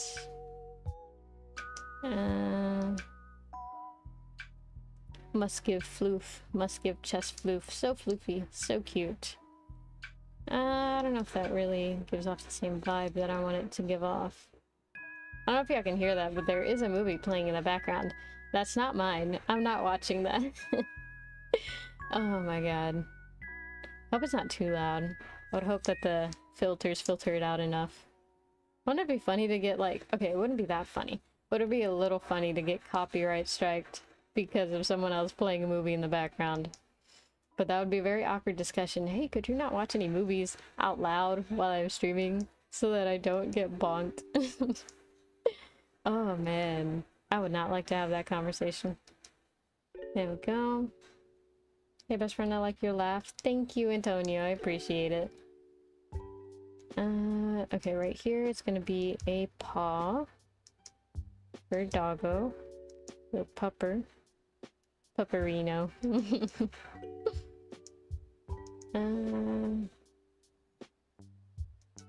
Bat and bat. I don't look at dog paws a lot, so I'm not really sure how this would look. Is that... Why does that look like a frog foot? Might be... like that? I think that's a little bit better. Hopefully. And then... yeah, I think that's how dog or wolf paws are. Hopefully. Hopefully. Right here. Oh, I gotta draw a hand right here. Oh, this is gonna be hard. I mean, not really. It's not super duper hard, but it is a little bit tricky. No.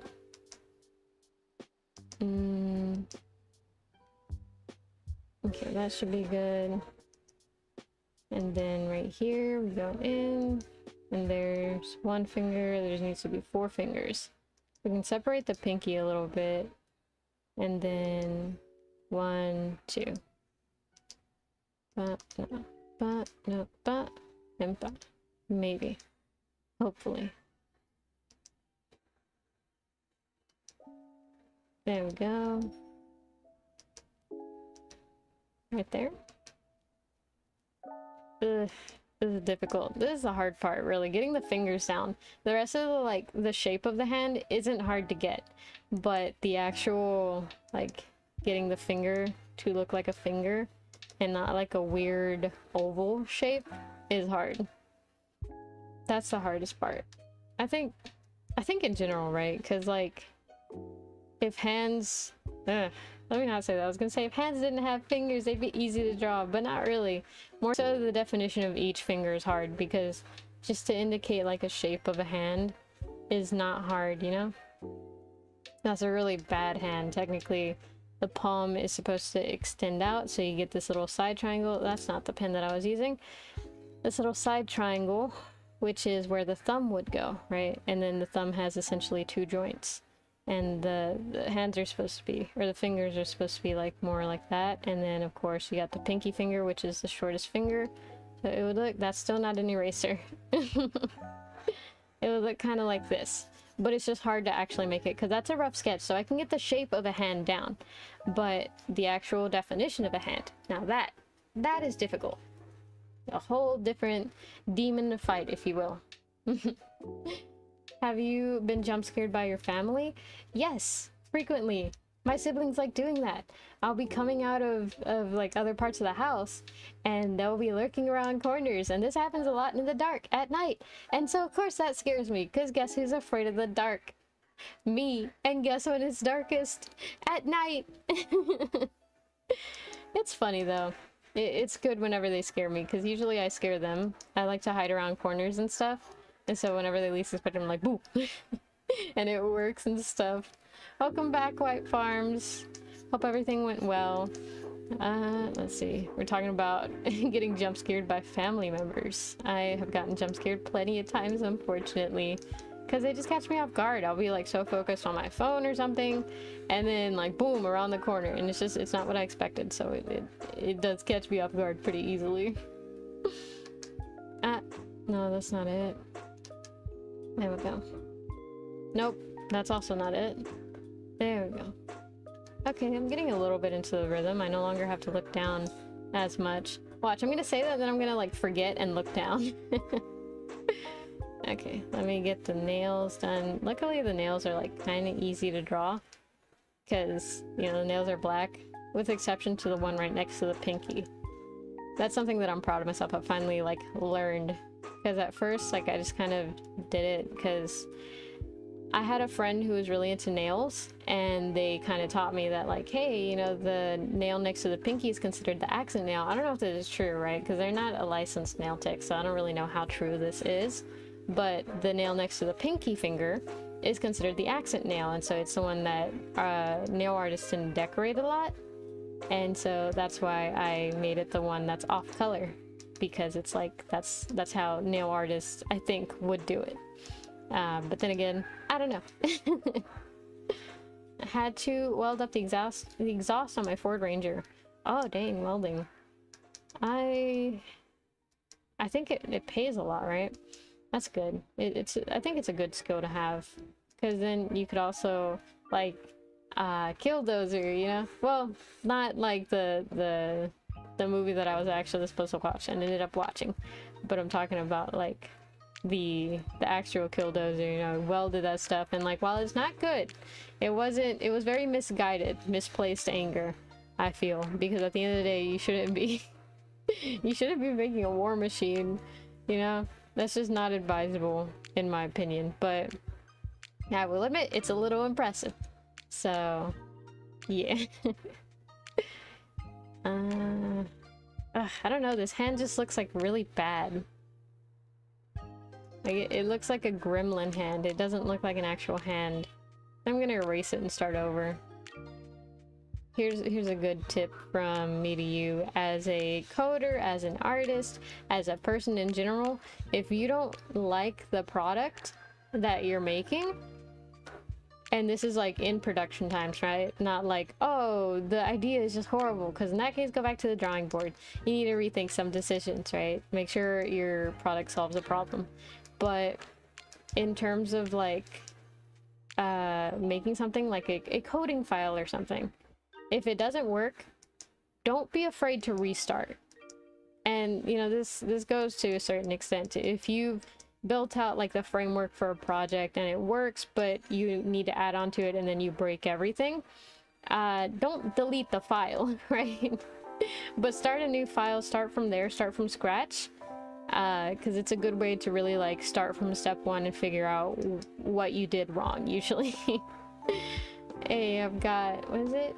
D8 and a welder. Lol. No, don't do it. Don't do it. Is that a good idea? I promise. Yeah, highly not recommended, I think.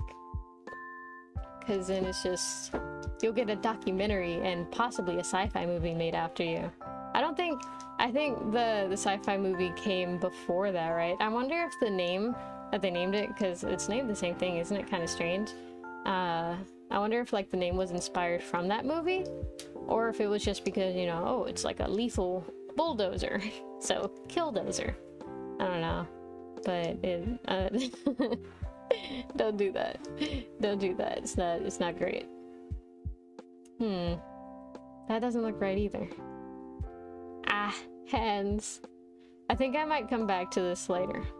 That's another good tip. Don't be afraid to come back to it later.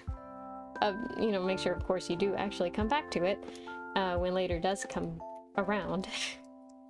And later, you know, very roughly means at some point. It doesn't have to be right then and there. It doesn't have to be exactly in 5 minutes, but it does have to be at some point. So just make sure you actually come back to it. But it's good to walk away sometimes. Go do stuff. As in, like, right now I'm gonna go and complete other parts of the piece. And then I'll come back to it when I feel more confident in it. That way I can actually make something that's worthwhile as opposed to, or make something that I'm proud of as opposed to, you know, making it and being like, wow, this is horrible. What was the point of me spending that long on it and it still came out bad? You know, because then I just get frustrated at myself. When I could have just avoided the entire thing by stepping away, doing something that I know I can succeed at and that is easier. You know, give yourself sometimes an easy win. It's not shameful. It's okay to do. And so... yeah, good life tip right there, because that can be applied to a lot of stuff.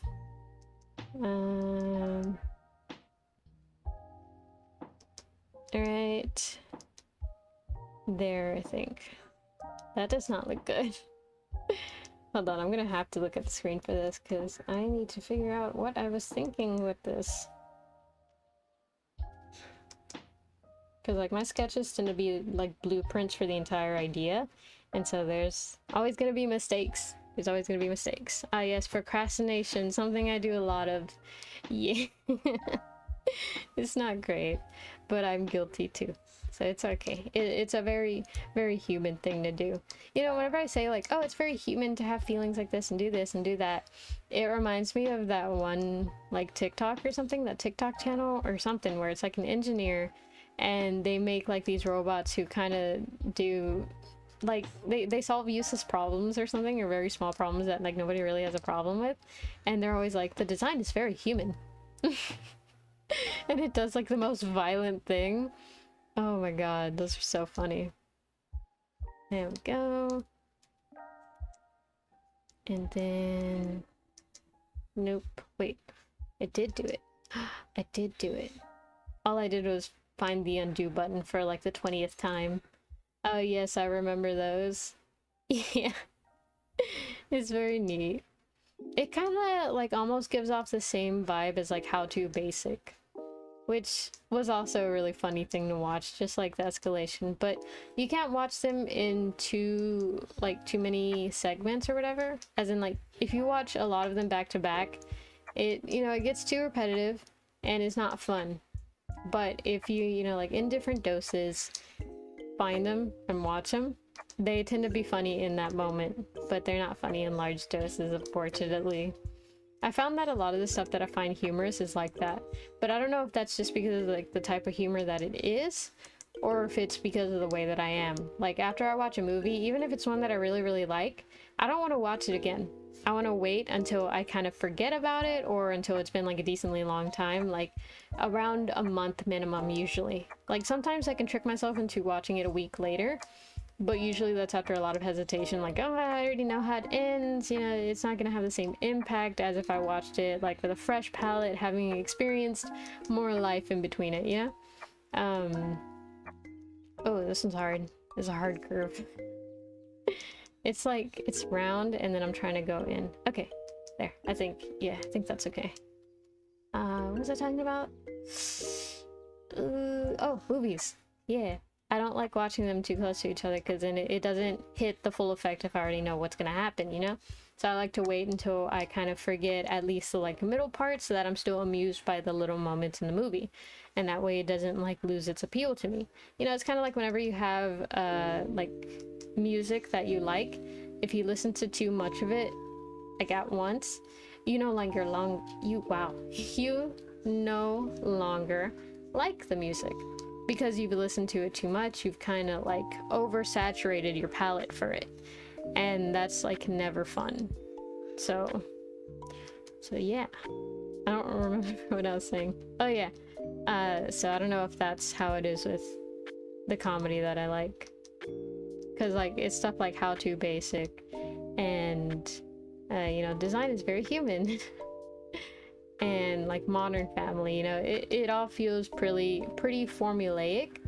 And so like when I start noticing patterns, that's not a good thing because I'm not good at recognizing patterns. So I guess I could last longer than most people in terms of being entertained by it, but when it tires me out, that says something about how repetitive it is, you know?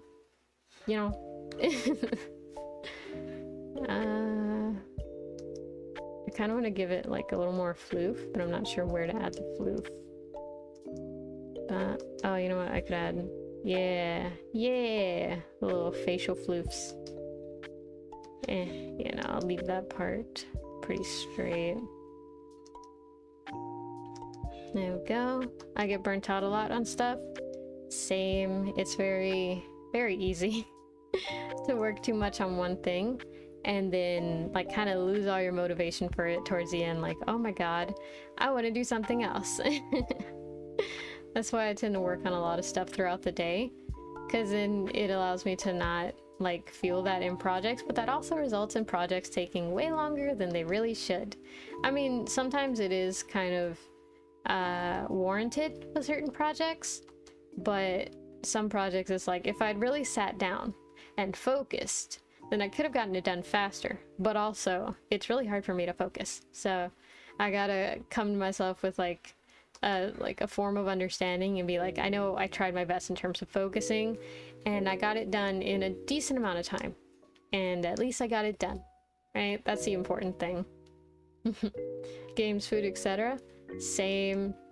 Genshin is my burnout. I'm still recovering from it. I'm trying to come back to the game with like a little bit more empathy for myself, kind of. It's weird to say, but like I don't want to burn myself out on it because I like the game. I do.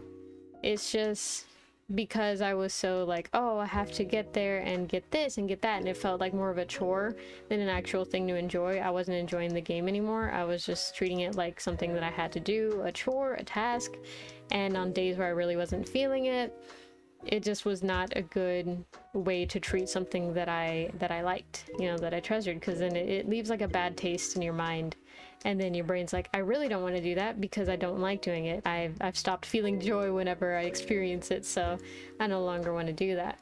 That's very bad to do with stuff that you like, because then you lose your passion for it, and you got to be very careful with stuff you're passionate about, because if you lose your passion for it, it's really hard to get it back. It takes time and effort. And when it was something that you were passionate about, it's very easy to compare yourself to like whenever you were passionate about it, like, oh, I used to be able to do this and do that. Why can't I do that anymore? Why am I struggling with this? And it's because you've burnt yourself out on it. And so it's hard to convince yourself that there was a reason that you liked it. There was a reason that you were pursuing that so much, you know? They feel like very deeper words, but I don't know, maybe I think they're a little bit deep. They're a little bit weighty words right there, but hopefully that helps anyone out there who's struggling with getting back into a passion of theirs or something, because it's rough. It sucks losing a passion. Kind of like I started restoring a trailer in April. I haven't touched it since early July. Yeah, that like, oh, I'll finish this tomorrow, and then tomorrow came and left, and the day after, and the day after, and the day after, and now it's been months, and you're like, wow. I still haven't touched it, and I'm not gonna touch it today. Yeah, I felt that. There's something that I owe one of my brothers, and it's not like money, right? But I did I did this jacket design one time, right? So I painted on these jackets for my friends, and I made little designs for... Essentially what I did was I painted on these jean jackets, themed around the design of their favorite Genshin character. And it was very fun, you know, like very fun project to do, and I gave it to them as gifts and they all liked it. And then my brother saw that, and he also likes Genshin a lot, and so he was like, hey, if I pay you, will you make me one? And I was like, yeah, absolutely. When I tell you that, like, I haven't touched the money, I have it set aside because I'm like, I'm not gonna let myself use the money until I make the jacket. And I've just been putting off making the jacket. It's been a good amount of time. I feel bad, I really need to make that jacket. But it's like, it's such a process because you really got to layer the paint and really be careful with it, because since you're painting on fabric, it has its own set of rules that you really got to follow. Otherwise it fades really quickly, and it's just like, if you don't like do it properly, it doesn't actually stick on there the way that it should, and then essentially you've wasted resources, time, and effort because it washes off, you know? Plus, I also tend to start several projects at the same time and get overwhelmed. Same. It's rough. Because, like, sometimes there will be days where you do a lot. You really do a lot. You make a lot of progress in all the projects, but because you're working horizontally instead of vertically, and what I mean by that is, I'm sure you've heard it before, but I'm going to reiterate in case, you know, there's someone in there that doesn't really understand what I'm saying.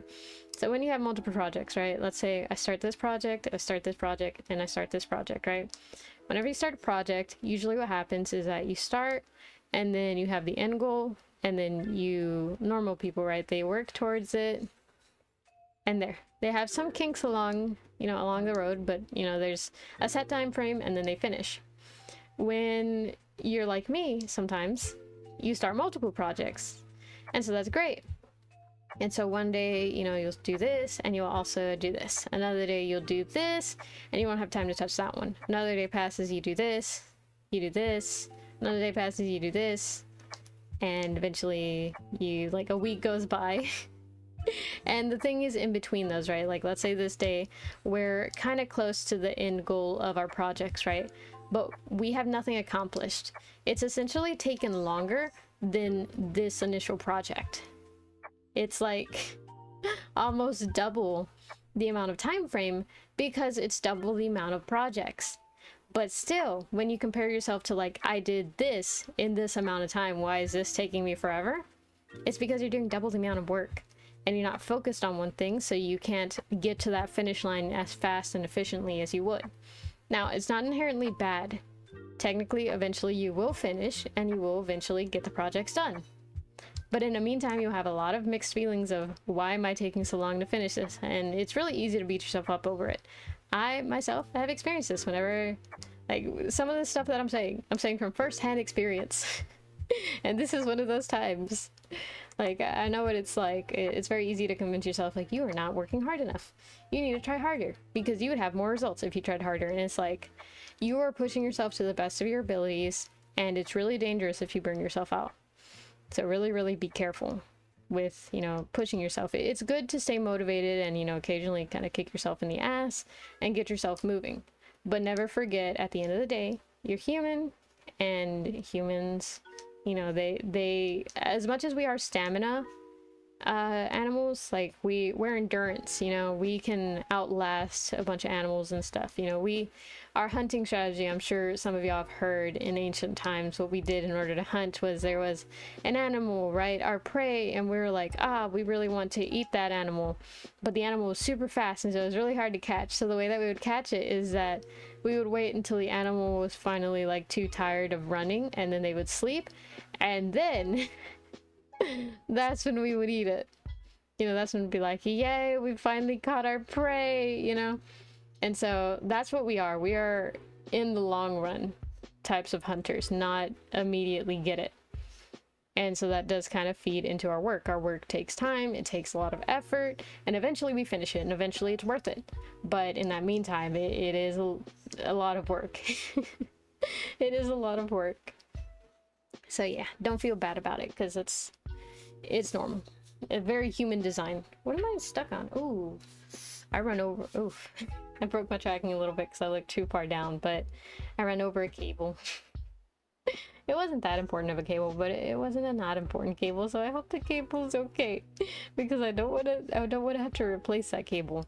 It's a good cable, you know? Let me just undo. What is this? What is this doing? Oh. Oh, I see. Okay, let me go through that. I want to get rid of this. Yes. Okay. Just like that. Oh, there's like a little bug in my room. Thought it was a spider, so I got distracted. I'm like, that's a spider? By the way, I don't know if y'all remember, but a while back, a couple streams back, there was a spider on my ceiling. And it was a small one, it wasn't too big. But still, the fact that it was on my ceiling, it was by my desk area too, so it was like, kind of, it was imminent until it fell down, you know, so I was kind of like, oh man, I don't want it to fall on me. I finally got my dad to kill it, and he did. And then he threw it at me, and I didn't cry, because I saw that it fell before he actually threw it. Like, he's not, okay, he's not like mean as in like, oh, he was actually planning to throw it at me. He made sure it fell, right? But I still panicked a little whenever he did that. So yeah, even though it's only about 100, wait, what? Exactly, I've been procrastinating to put a brake master cylinder on the truck I drive every day. Plus, I don't want to spend the money, even though it's only about $100. Haha. I felt that literally earlier. I bought a whatchamacallit, a graphics. What are they called? Not graphics card, but it's a thing that allows you to stream capture card, video capture card. So I've been meaning to buy one because there's a game that I need to play because they sent me a free copy of it, and it's on the Switch. And not only that, but I've been wanting to play, I was about to say Breath of the Wild too, but Tears of the Kingdom, right? I've been wanting to play that on stream because I think it's really fun. And so I've been kind of holding myself back from playing it because I'm like, I'm gonna get that eventually, but not right now. So I haven't played it. I've only done like a little bit of it since it first came out, and like I got it the day after it was released, you know, so I've had it like a decent amount of time.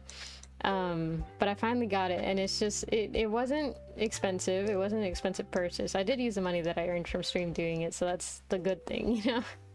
Reinvest on this stuff. Yeah, and by the way, that's where y'all monies go if you ever donate.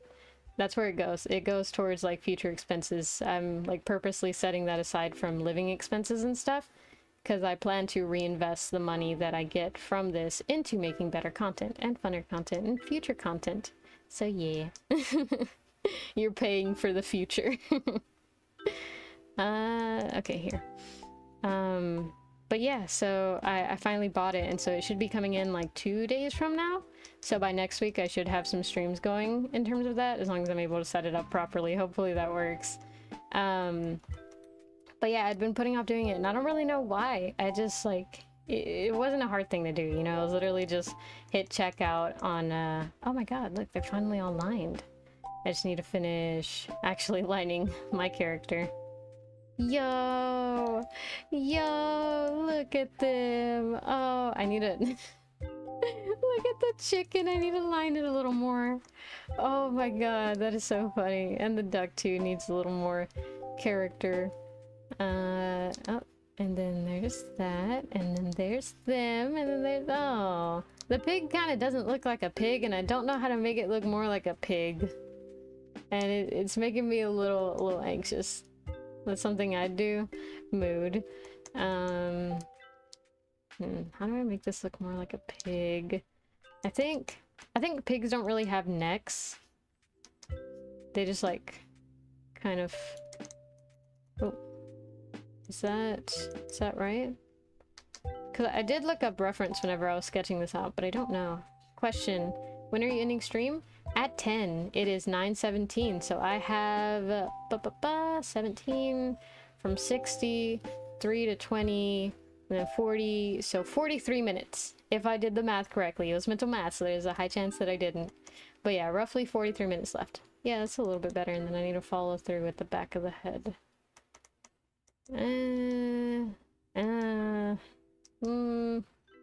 That's better. I think that's a little bit better. I'm not super proud of that, but it's kind of better. Okay, let me focus on this. But yeah, so roughly 43-ish minutes, around 10. on the one hand, I feel like it would be beneficial to add more or incorporate more timers to my stream. So like for the chatting phase of it, I do that for 15 minutes. I feel like it wouldn't be bad to add a timer for that, but I don't know, the timer kind of gives me anxiety now. Every time the timer's about to like go off and I need to like switch things or whatever, like for the chatting, whenever that's about to end, I get kind of anxious, or whenever I'm waiting behind like the starting soon screen and I'm just like waiting for the timer to finish before I'm like, I'm here. It makes me so anxious because I'm just like, oh, I don't feel like I'm ready. And I'm sure, I don't know if one day I will actually ever feel ready, but it always does make me happy after I've already like, that's what the initial is for. It's just me like essentially shaking off the nerves, like, it's fine, I'm here, I've done this a million times and I'll do this a million times more.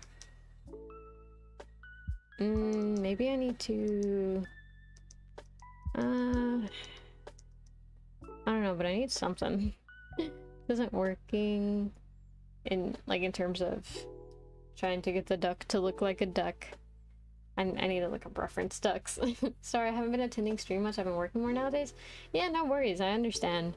Trust me, I understand firsthand. Life very much can get in the way, and we all do different things and carry out different like lifestyles, and we we have complex lives. And so don't worry. I know stuff comes up. There's stuff to be taken care of. And I don't fully expect everyone to like consistently 100% attendance be at my streams. I do appreciate it when you do make it to streams often, but I do understand that we all have lives to live after stream, and so don't worry. Don't worry, I won't hold you accountable for stuff like that. Okay, let's see. What do ducks look like? Okay, I have a duck picture pulled up on the other monitor. Okay, well that's the eraser, firstly. Secondly, they have a nose or a nostril right there. And then they kind of have a beak like that.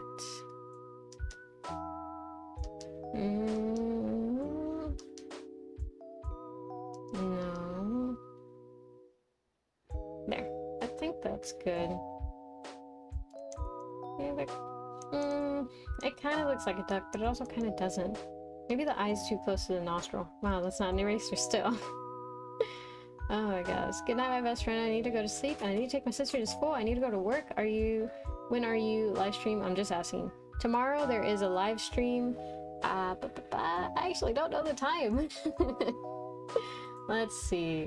What time am I scheduled to go live tomorrow? Tomorrow I go live from 6 p.m. to 9 p.m. I thought I was doing a morning stream, so it's a good thing I didn't say, oh, you know, the regular 12 or 1 or something. But no, 6 p.m. to 9 p.m. tomorrow. Yep. And have a good night. Was it? Stay safe, drink your milk, eat your vegetables, and don't talk to strangers, or at least try and use your best judgment. Right here. And then the eye should be over here.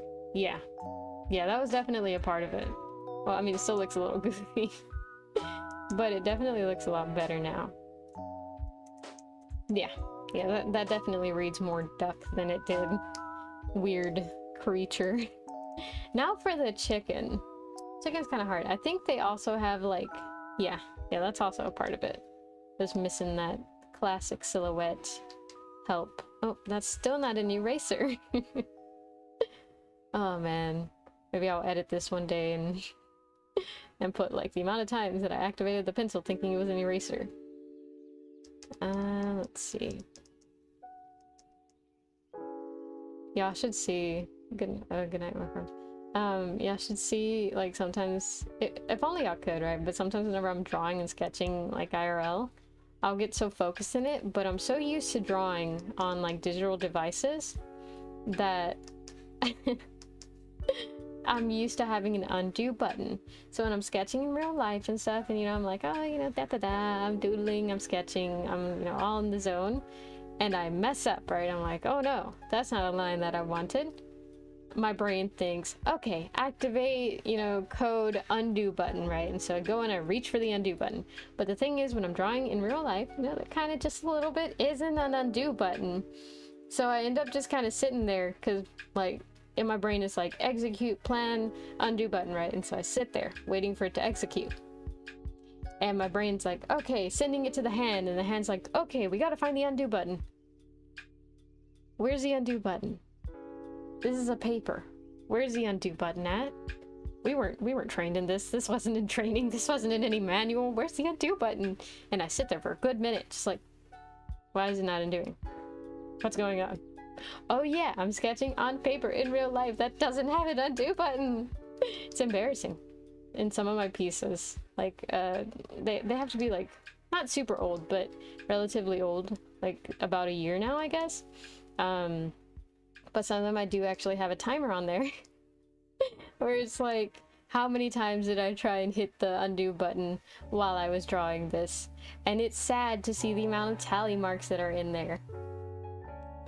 Oh my god, it's definitely not my proudest moment. I've never claimed to be the brightest crayon in the box, but I am a decent colored crayon in the box, at the very least. That's what...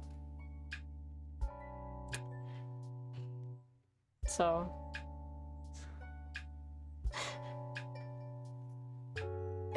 Oh my god, I want to show y'all so bad. How do I... Okay. Okay, I gotta think. I gotta think really hard. God, this is hilarious. Okay. Give me 1 second, I think. Okay, this should... No. Okay, let me just describe it to y'all, right? So essentially, what happened is I was trying to look up a chicken, right? So I tried typing chicken. Now the thing is, let me draw this out for y'all so that I can fully recount the details of this harrowing and amazing and so engaging tale. So I wanted to look up chicken, right? And so there's a screen, very poorly drawn. There's a search bar, right? And so I was typing and I tried to type chicken. Now the thing is, by where I'm drawing, let me move this up. There we go. By where I'm drawing, right, I have the tablet, and then there's my hand, and there's a pencil, and so I'm drawing on the screen, right, with all the buttons and stuff. You know, that's what I'm drawing on. Now my keyboard usually goes right here in this area, but because I can't access it whenever it's behind my drawing tablet, today I actually moved it out and it's on the side. Now the thing is, I have a cabled one. And so the cable right now is pretty taut. Like, not super taut, but it is, like, it doesn't have much slack. So I have to keep it that way. I can't fully turn it to where it's like this so that I can actually type. So I have to kind of turn my head like that and kind of like try and type correctly. So I tried typing chicken. And what I typed out was... Let me get more room here. This is exactly what I typed out.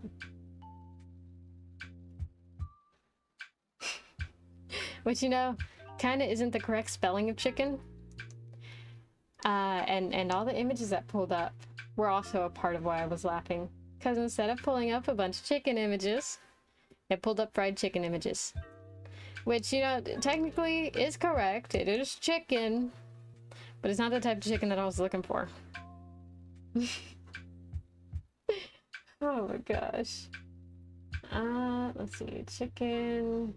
I guess it would be better to look up hen, huh? Okay. Okay. I'll get that. Okay.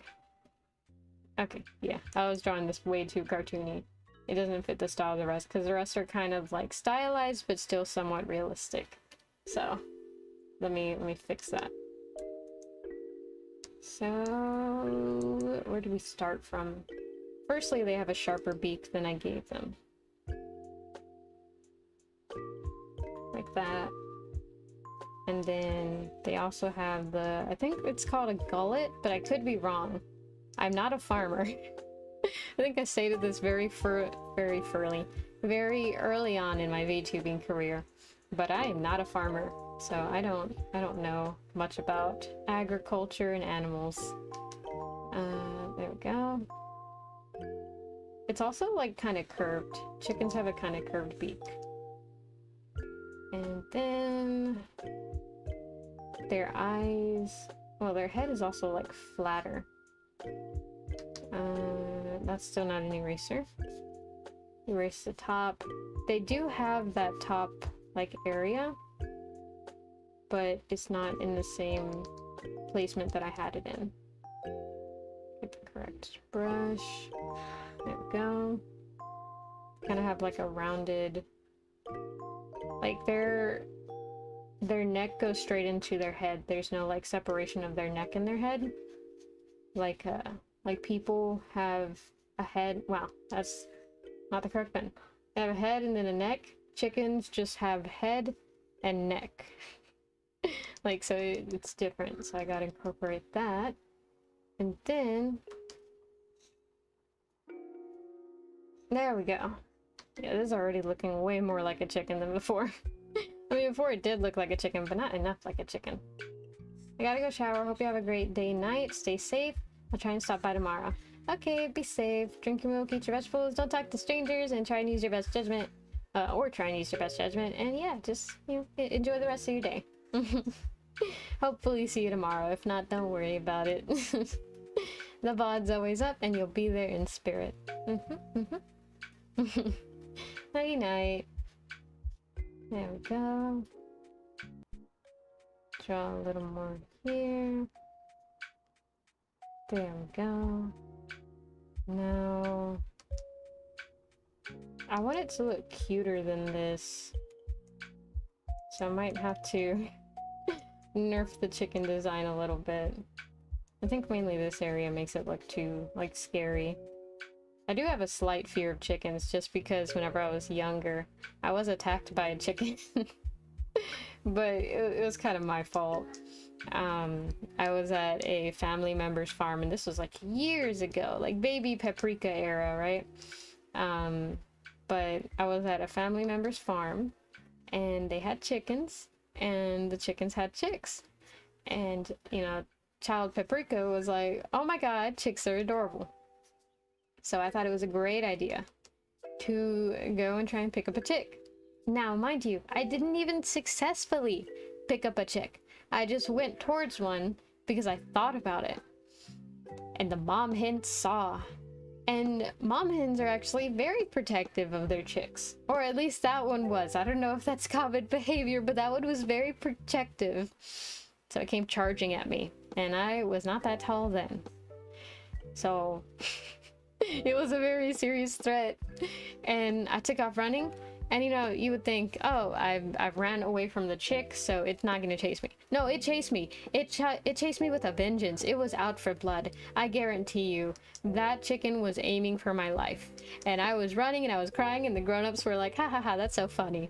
And eventually, the owner of the farm, I don't remember what family member specifically it was, but they finally like came over and they shooed the chicken away, and because, you know, they lived with the chicken kind of knows that's the boss that feeds me. I'll respect them. And so that's why they left me alone. But after that, they were like, see, this is why you don't mess with chickens. It's like, you know, you could have told me before I got chased and almost killed by a chicken, but thanks for saving me anyways. And so, like, I just know now to respect chickens, you know, like they The Legend of Zelda was onto something when they made chickens like somewhat of a threat to your life. Oh my gosh. There we go. And now let's erase that a little bit. No. Like that. There we go.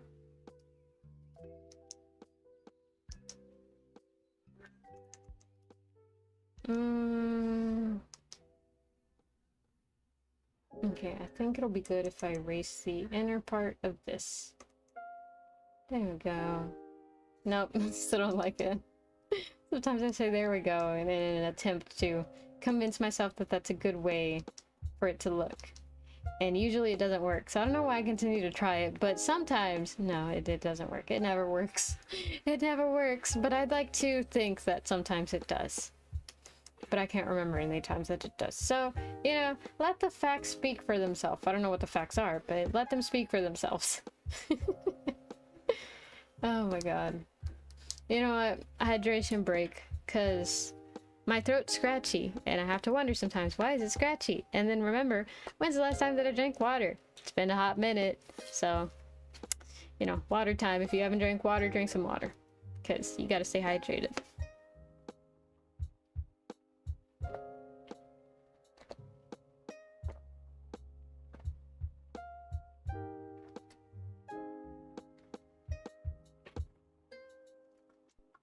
Oof. That's some good water right there. Let me just... That was weird. Oh, wow. Okay. Let's continue where we left off and hope we actually finish this. We have 30 minutes. I doubt I'm actually going to get to coloring, but, you know, maybe. Maybe I'll pull, like, a... What's it called? Houdini? And I'll be able to actually finish this on time.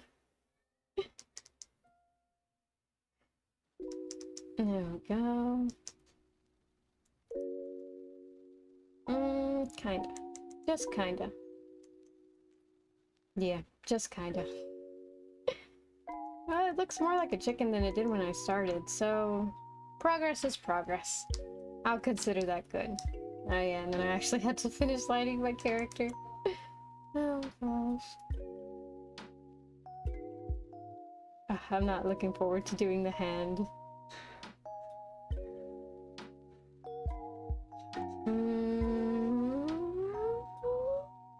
Okay. Okay. Alright. Okay. I got this. I got this. It's easy peasy. Easy peasy. Lemon squeezy, in fact. There we go. Draw the jacket. Draw this.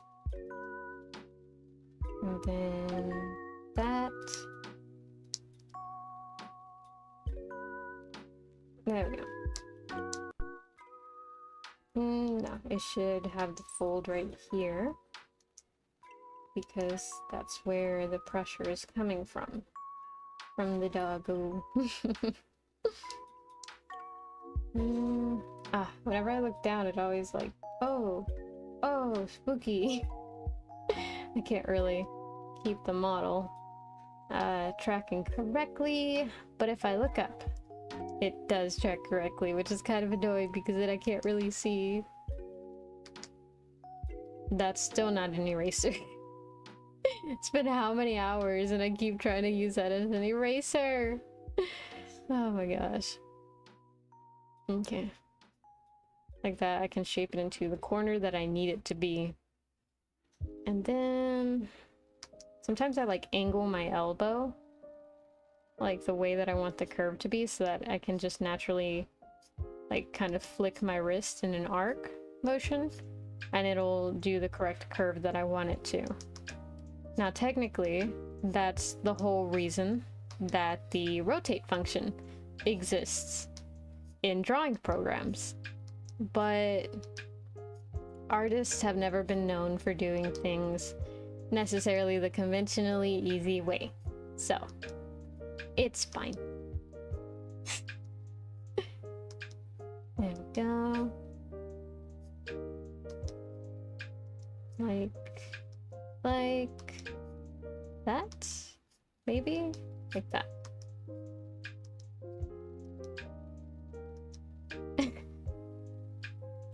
Oh my god. Okay, there. I think... No, it's still way too crooked. Okay. Okay, let me do this the conventionally correct way. Because you know what? Sometimes there's a reason that's the correct way to do it. Unfortunately, as much as we all like to, you know, make our own ways through challenges and struggles, usually there's a reason. Like, you know, if we all climb trees, that'd be cool, but there was a reason ladders were built, you know? You know, when they say don't reinvent the wheel, that's exactly what they mean. It's okay to use the easier way to do it in life.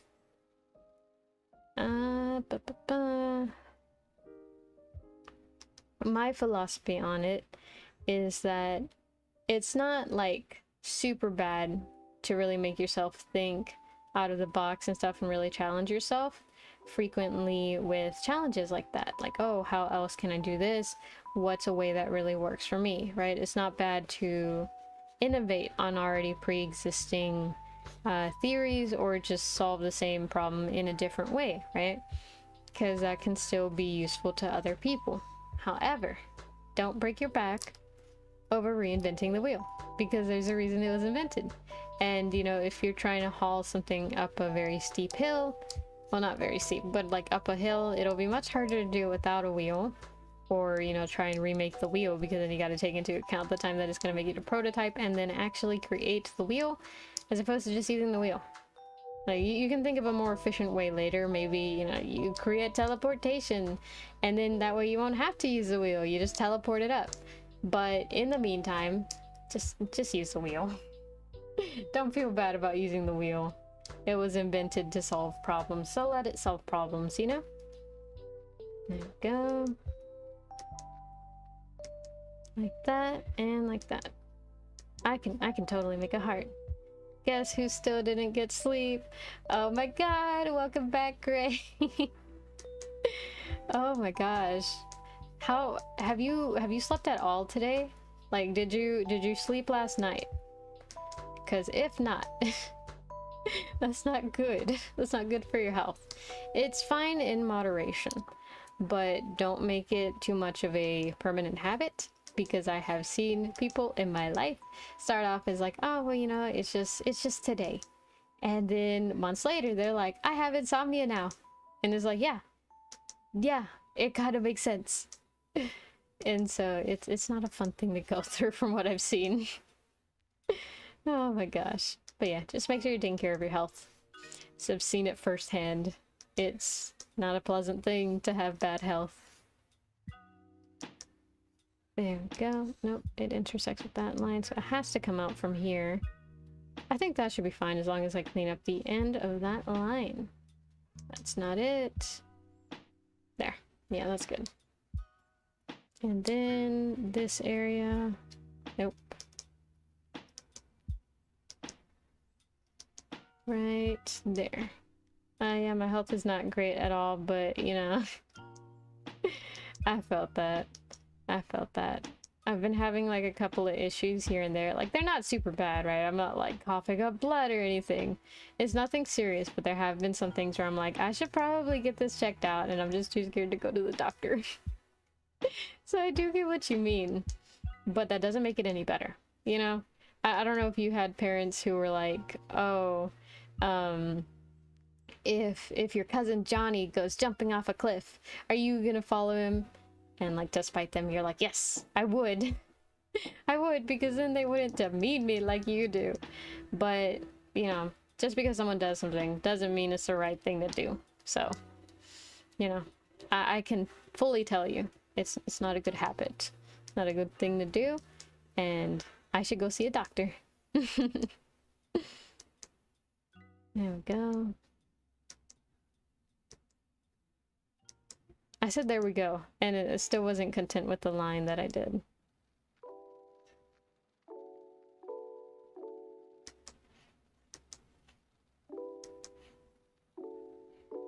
There. I think I can actually pass that off as a decent line, as long as I don't stare at it for too long. There we go. Yeah, my parents are abusive, so that hasn't been the best. I have a therapist to help. Yikes. I hope things get better for you. I can't say too much, but yeah, there are people out there that exist that one day, hopefully, you'll meet, and they'll kind of have you realize, like, maybe not all people are great, but not all people are that bad, and there's some people that understand. And hopefully, right? Because I can't guarantee much. I'm no cosmic power. I'm nothing super fantastic. I'm just me. And all I can say is I've met people who have really made me rethink what I thought about the world sometimes. And I hope you find people who help you do that. It can be tough. It can be tough. Having the people who are supposed to, you know, make you see that, hey, like, life, cool, right? To kind of ruin it, but yeah, there exist people that I'm sure one day you'll find. That'll do that. And it'll be nice. There we go. The belly button. That gives it like at least a little bit of a dynamic shape to show, look, a tummy at some point, but also not really make me draw a tummy. Not because I can't. I totally can. I'm super skilled, such great at art, so it's not because of that. It's literally just because I'm lazy. Let's see. Oh, hold on, I'm scratching my face. Okay, that line intersects with that. I gotta erase it. My friends have been my main support. We have hangouts on Fridays just to talk and do random stuff together. Same! My friend group also meets on Fridays. Wouldn't it be crazy? It's like the Spider-Man meme. I actually know you, but I don't know that I know you because you're being secret. Oh, I'm gonna have to question my friends. Where were you the night of Wednesday at 9:44 p.m.?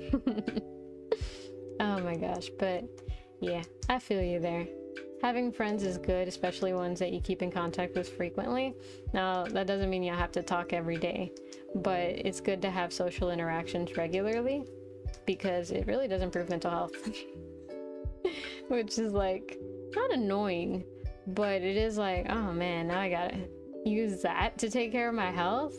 It's just like, yeah, unfortunately. Well, not unfortunately. But it's just, it's like another thing to tack on because you gotta eat healthy, you gotta exercise, and you gotta socialize. And it's like, oh man, all that stuff, and that takes time, and then I still gotta work and, you know, make my dreams come true and stuff. How is anyone supposed to succeed at life? And that's the part that I'm stumped at too, low-key. But there exist people who somehow manage to do all of it, so I'm just doing my best and hope that I get there. Honestly, when I check my email, it's just random memes. And it's the most random thing ever. It's amazing. Pog! Of my two friends randomly finding the most random videos. Oh, that's so cute. That's so cute. I'm glad. I'm glad. There we go. And... No. I've been infected by the I forgot how to draw hand syndrome. Right here. There we go. And right here. But yeah, I think the best form of love language between friends is when we send each other memes and stuff, especially right, whenever you send memes that you don't understand but you know that they like this series or this creator or something related to this subject, so you send it to them and then they like it and they're like, oh my god, this is so awesome, thank you for sending it to me. And it's like, oh my god, I'm glad that you liked it because it made me think of you. And like, it's so cute. It's such a cute interaction. I love it when that happens. That's my main friend group, and then my other friends I just talked to also send me random messages.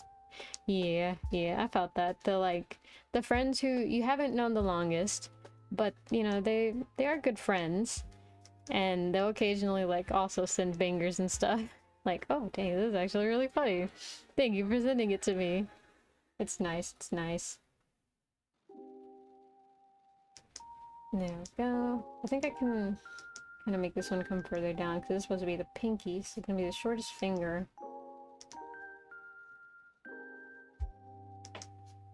I feel like, despite what I want to tell myself, where like I'm okay at drawing hands, sometimes I'm like, I'm decent at drawing hands. I can kind of sort of just barely figure it out, but also not really, because look at this. What I'm trying to do is like, I was really about to put my hand in front of the camera and be like, look, this is what I'm trying to do. But essentially it's like a closed fist on the knee, but it's not really reading as a closed fist. So what I can do, here's a little hack for you. Erase the bottoms and then just draw out the finger coming over the edge of the knee. And that way you don't have to figure out how to make them read as an actual knuckle. You just gotta be able to draw the edges of fingers decently well. I horrify them with edits of the Sun Baby from Teletubbies. Oh my god. I remember that. The freaking Teletubbies and the Sun Baby. You know, I really didn't question it, but I loved that show whenever I was younger. I had little pajamas of them. They were so cute. I don't know why I liked them, but they were like really, really, I don't know, funny? Not really. I mean, you know, you watch it back now and it's like, what is even going on? Like, it literally doesn't make sense. Ew, these fingers look horrible. Jeez. Jesus. Also get that. Whoops. Crap. Okay, let me try again. But it entertained me then, so it's fine. I won't question it too much. Word World. Word World. Oh my god. I haven't heard about that in forever. I fucking loved Word World. Oh my god. I can literally still hear the theme song. It's a beautiful world. Word World. Yay. I fucking love that one. I don't know why. It was like, it was just entertaining. But if you kind of watch it now, the characters are like just a little bit annoying, but they were endearing to me. So I don't know. I love that one. You watched Word World too? Yes, I did. The duck. I like, it's so clever the way that they modeled the actual like literally, oh, duck, and it literally made like the actual duck and stuff. Now this is gonna be very poorly drawn, right? But like that was so cool of them to do. I love the fact that they did that, and then they would line them up next to each other and it would actually be like the animals spelled out. That was so neat. Oh my god, barely anyone talks about it. Frog was the best. Yeah, Frog was like the sane one. He was like, don't do that. That's not a good thing to do. Don't do that. Oh my god. Sheep was like the quiet one, but she was kind of like whiny, sort of. And then Duck was the funny one, but he was also like really, really dumb. And if I'm not mistaken, Bug, like he was, I think, similar to Frog, but he was still a little bit like childish. He would go with like whatever crazy thing that they were trying to do. I can't remember. I know, isn't it weird that they had dog there, but it was like just a dog, like it didn't talk? Like that was kind of weird. I think Pig was my favorite character. Because it was just, he was always so funny, like goofy. He's like, oh yeah. Pig was annoying? Oh my god. I just wrote this chat. Oh my god. No, Pig was, well, okay. I can kind of see where you're coming from with that. But I thought it was funny. In my defense, Your Honor, it was funny. Oh my gosh, no. Because like, and he was cooking and he was always like trying to like, oh yeah, I'm gonna make such a good meal. Like it was just goofy. Yeah, it was just goofy. That's it. That's all it was. And it was fun. And like, cause Frog was too much like, no, we're not supposed to do that. He was like too much of a stick in the mud. And then Sheep was too like wishy-washy. And Bug, very neutral character. Very, very neutral character. Dog, also a very neutral character. And so yeah, like Frog was essentially the, what's he called? Rabbit from Winnie the Pooh. Like that's all essentially his character was. He was just kind of like, that's not a smart thing to do. Let's not do that. He was a smart one. Whoa, lag, be right back. Welcome back. I was defending the reason why I liked Pig. Because like all the other characters just weren't that weren't that great. They didn't stick out to me that much. The graphics were so bad, but it was so good at the time. Really? Were they bad? I haven't watched it in a hot minute, right? I literally have not heard about it in forever. But I thought they were pretty good for the time. Let me let me Google screenshots and see what it looks like now. Now with fresh eyes, having years of experience. Let's see. Word. I can spell. World. I wonder if people with like dyslexia hate the title. Oh. Yeah. They're not that great. I mean, it's not bad, but it's... Whoa, there's a pilot of like this series and it doesn't look great. It's in a 2D, very like clip art-esque kind of animation style. I'm glad they went with 3D. It is a little like scary. like the actual 3D one, when you look at it again, it's just so unrendered that it's not that great. Watch the intro, it was pretty bad. Okay. Give me 1 second. Word World is kind of scary, to be honest. I can kind of see why. Like, everything looks so, like, lifeless almost. They look like puppets. And, like, it is funny. But also, it kind of has that same vibe of, like, the puppet who, if it just stood still and stared at you, it would be very, very freaky. Like, just...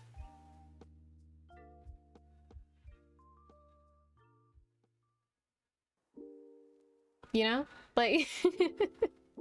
That's probably not good to do, but... Just, like, it just... Whenever... You know what I mean, right? Whenever there's certain puppets where, because of the style that they're made in, it's just like, if it stays still for too long and just stares at me, it will legitimately freak me out. Yeah? Yeah. Oh my gosh. But yeah. Did you ever watch, what was it? I was about to say Word World again, my goofy ass. What is it called? Pekala, the Amazing World of Pekala or something. No, I'm thinking about, but Pekala, the square penguin, right? The square penguin. I think it's literally just called Pekala.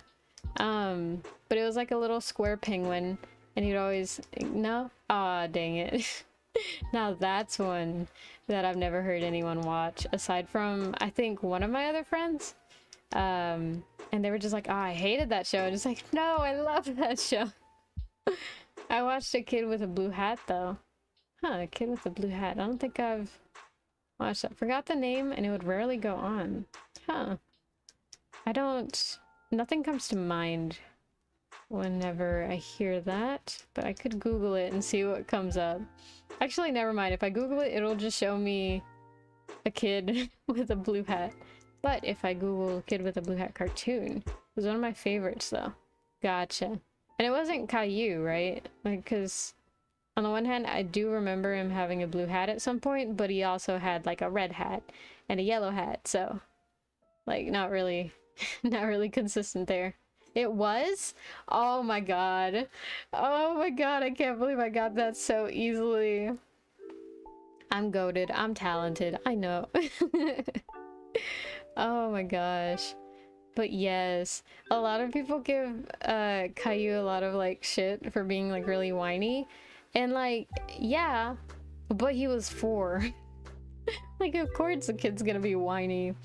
Oh my god. But I liked it. I thought it was like very, I don't know, it was just like a comforting show for some reason. Peak entertainment. Exactly. Like, I would also kind of get annoyed whenever he would throw tantrums, but I think it was the narrator that really did it for me. She was like, Caillou was so upset, you know? And it's just like that kind of grandma voice where I was like, oh, this is comforting, actually. And the fact that she would narrate everything, it made it so much easier to watch, because like, Caillou didn't know how to say that it upset him, but it made him very, very angry. Narrator was the best person. Exactly. She made it so much like easier to watch the show, because I didn't have to guess like, wait, why didn't he just do this? Because the narrator would just tell me, and I was like, ah, sweet. But welcoming clown, we're talking about Caillou. Oh my god, and the narrator.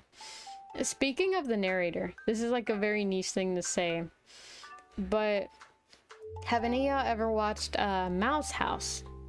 Which is not like the Disney Channel one, right? But I hope I'm saying that right, or not saying that right, but if that's actually the name of it. But it's like this puppet kind of show. Mouse House. Let's see, movie. Yes, it is. Okay, it's called Mouse House, right? And essentially it's these like stop animation Jesus Christ. Stop animation puppets.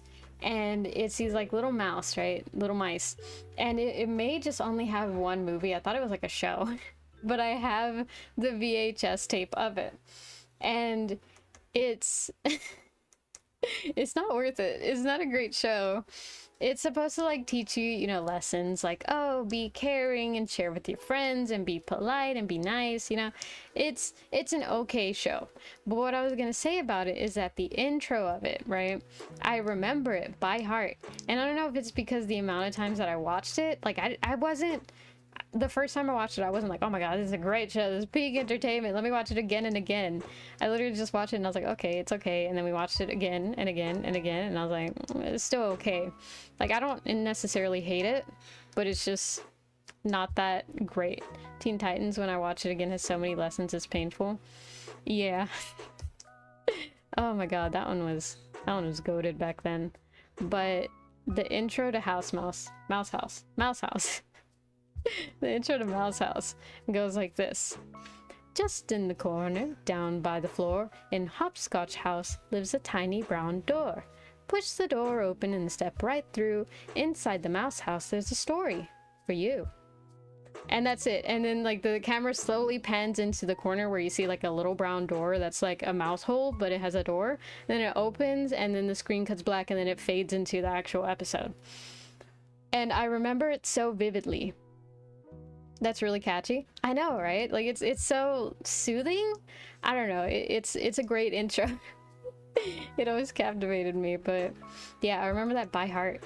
And it's weird because like I don't consider myself like, oh, it was peak entertainment and it's so good and that's why I remember it. Like, no, it was all right, but I do remember that, and I did like the ending, but I can't really say why.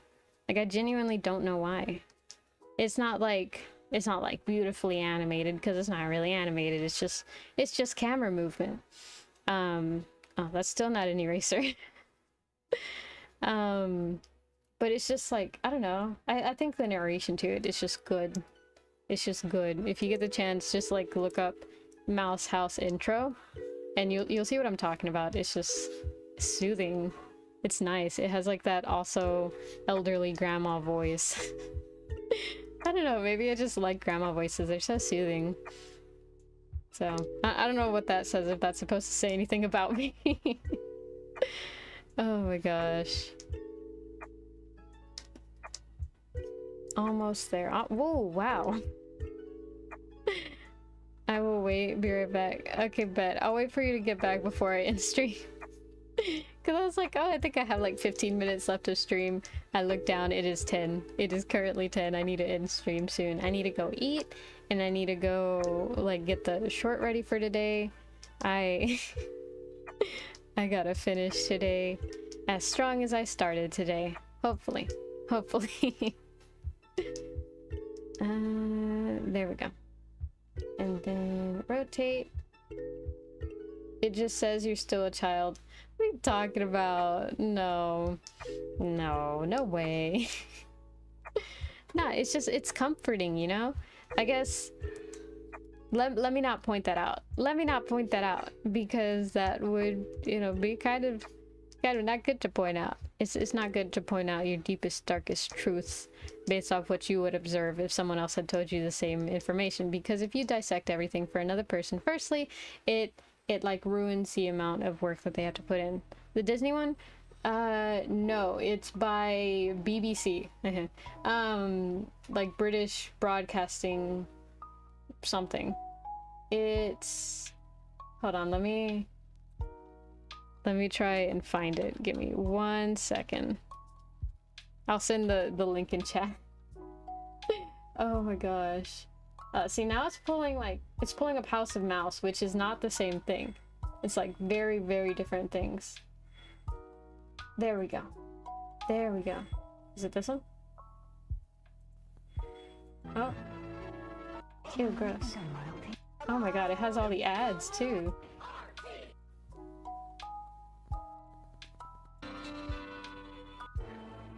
Why did it...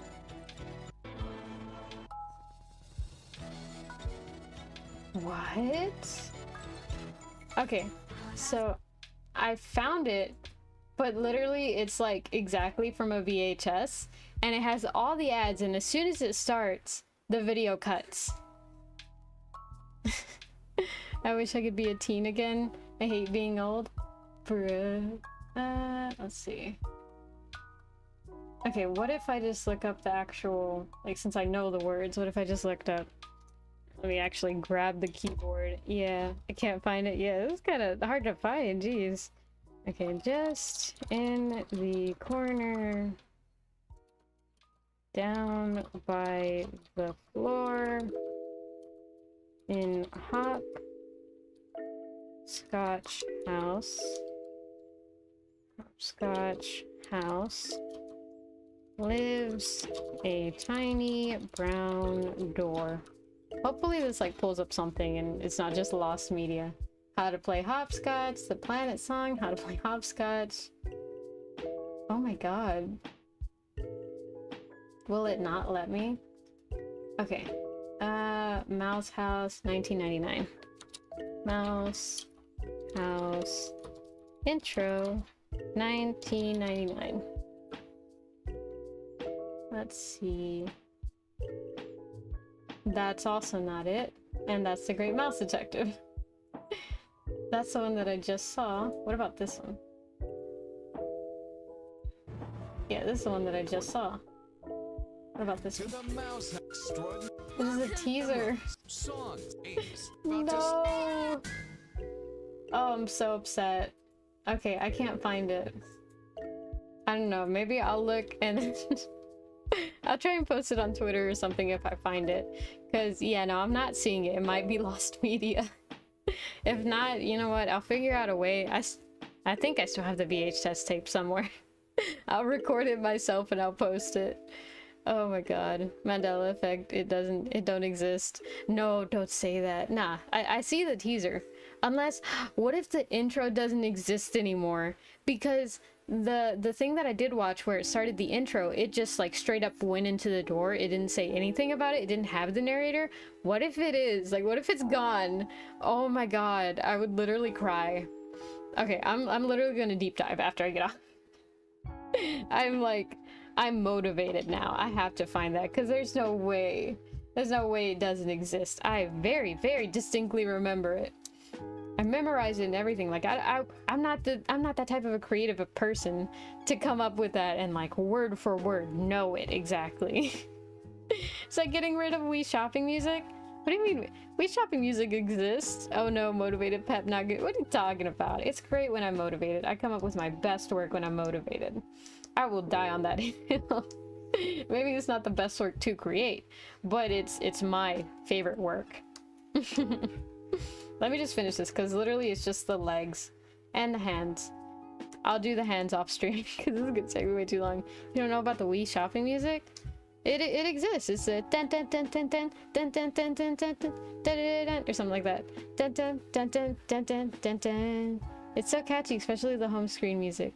Yeah, yeah, it exists. You were saying it like it no longer existed or something. There we go. Unless like the melodies changed or something.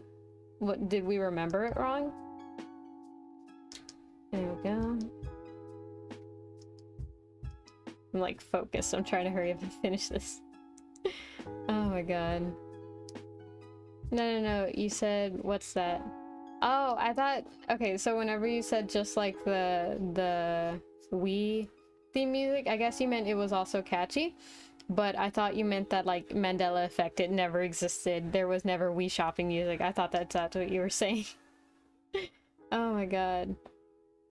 Let me look up if it's gone. No, I don't think it is. Mila does things. Welcome in. I'm about to end stream. I'm just trying to finish up this last bit of line art, so sorry if stream ends promptly after you came in. I have a stream tomorrow from 6 to 9, so you know, hopefully I'll be able to make it up then. Yeah. Yeah, I'm just on these last couple lines. Nah, it's alright. Alright, Pog, thank you. Thank you for understanding. I apologize. But I need to go eat. Let me just... Alright, let me speed on through this. Like that. Like that. Bump. You know, I love chunky shoes. I don't know why. They're just so satisfying. But y'all know those like red boots? Not a huge fan of those. So not just any chunky shoes, but mainly the chunky shoes that look like retro, like 80s themed almost. Those are the ones that I like. I don't know why. They're just a really like cute style kind of. Pretty good art, I must say, though. Oh, thank you. I appreciate it. Oh my god. Hopefully, if I finish this in time, it'll actually be the thumbnail for tomorrow's stream, so... That'll be dope. If I actually get this finished and colored in time, which should be easy. Coloring is the easy part. There we go. Let's see. Also, by the way, BG3 is so good. Oh, I've been seeing you play it on the server a lot. I haven't actually popped in to watch. But yeah, it looks like y'all are really having fun with it, so that's good. It's money well spent, I think, if y'all are enjoying it. There we go. You should join Nocturneye. Hate the red boots, they don't even look good. Cheers to artists though. Yeah, for real. Like, it's very creative. I admire it from an artist standpoint, but this is not my type. And oh. Yeah, that one. And then... I'll do more details later. Let me just get the basic outline, because this part won't matter too much in the long run. Not a lot of eyes will be down on the shoes. It froze for me too. Okay, y'all are... Oh my god, is it gonna reconnect? Will it work? There it goes. Not all the eyes will be down on the shoes. Yeah, I hope that wouldn't be the focus of the piece. Okay, I'm back. Sorry about that. I don't know what happened. I didn't touch a thing. And then it was just like, OBS is connected. It's reconnecting. And I'm assuming it's back online. It looks like it's back online. I have spare stream open in case things like this happen. Okay, everything's connected. I don't know what happened, but let's hope it doesn't happen again. Oh my god. Yeah, I'm fine. Like, power didn't go out or anything. It didn't even flicker, so I don't know why it did that. Oh my god, I haven't had that happen in a while. It might be... I don't know, I've ran the computer for longer, so... I don't know, hopefully it's not a sign of my computer starting to give out on me, because that would be expensive. That's not what I need. Yeah, I'm alive, I'm alive. I live. Oh my god. There we go. That, and then in here, no, like that. That should be okay. There we go. There we go. Okay, that's enough for the shoe on there. Yeah, I can do laces real quick. Just very lame laces, nothing too extravagant. There we go. That, like that. And then technically like this, but you can't really see it. There's not really a point in drawing a bow. Or technically they're supposed to fall this way because it's slanted. Insert intense staring. Yeah, exactly. Let's see. And it's that good. Pog, I have a lot of hours on it in 2 days. Damn. That's good. I mean, I said damn like you said a finite amount, but it's because, like, I've seen you play a decent amount of times, and usually when y'all are online, y'all are playing that. So I believe you when you say you have a decent amount of time, because I'm sure there's time where you're on it, where you're not in the server. And so the fact that I noticed that you're in the server with that, and, like, you do it out to the server too, like, you see what I'm saying? There's, like, evidence to support that, yeah, no, you do play it a lot. Over 16 hours? Damn.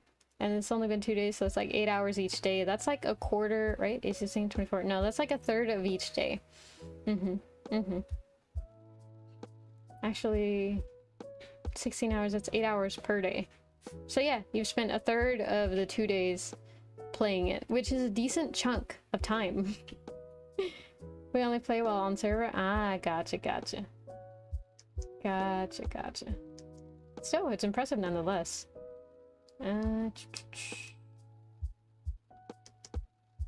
Like that. And then let's do the edge of the shoe. I'm on the final stretch. I'm almost there. That.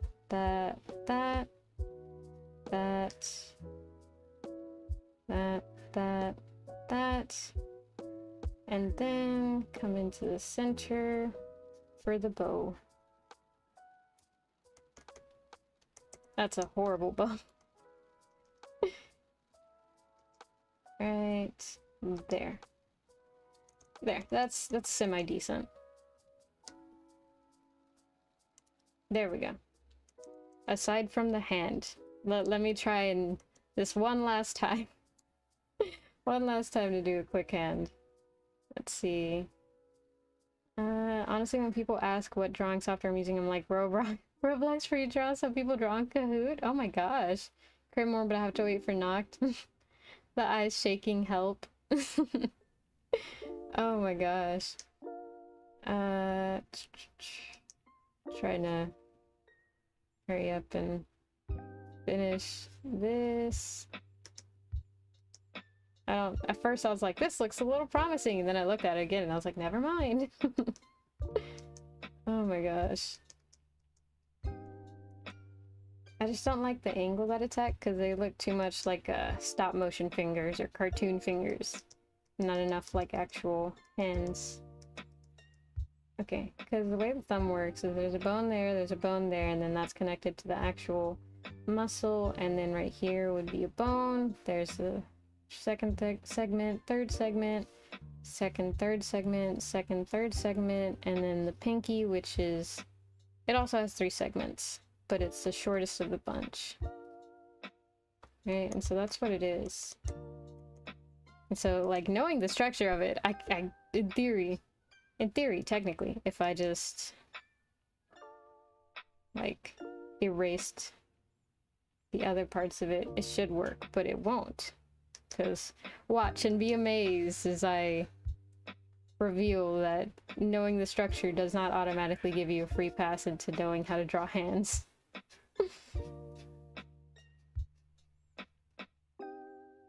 I think it's because I can't convincingly pull off the segments without having more space, so maybe I should make the hand bigger.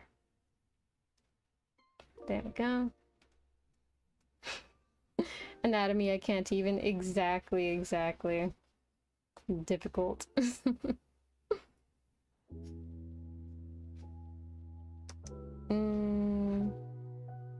Like that, I think.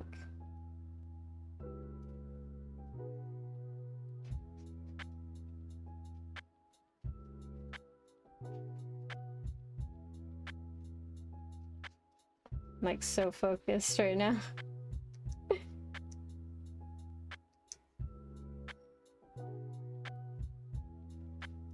If I play my cards just right, just right, I can walk away having completely finished the line art. Whoops. Let me tell you, I'm running late already. Like that, maybe? Okay, that doesn't look half bad. I think I will actually settle for that. Final moment of truth. Okay, that one has nails. Let me quickly add nails. That's the pinky. Let me actually turn on the pen. So that's the pinky. This one's the one next to the pinky. This is fingernail, and this one you can't really tell. It should technically be longer. Like that. Okay, there we go. And then take that off. There we go. Let's see. You can too if you like. Wait, I can't. My cat's in the way. Give me 1 second. Let's see.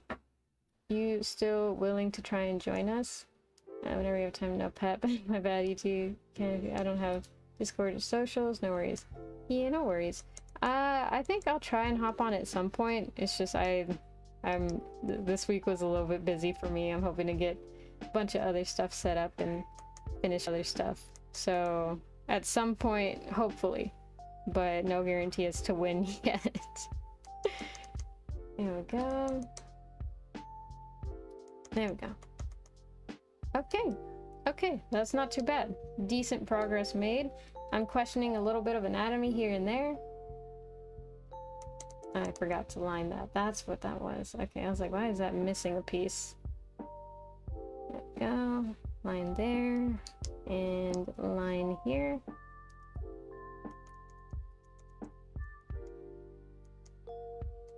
Okay, is that it?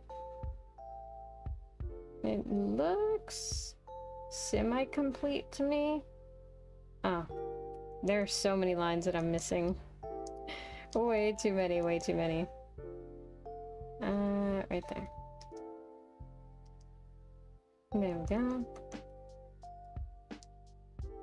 Take your time, Pog. Oh, you're still streaming? I just got out of the shower. Yeah, I'm about to end. I'm trying to get to the stopping point in the line art. I'm so cute. You could just mute the ping gray. Nah. Wait, we could just mute the ping gray. I don't know what that means.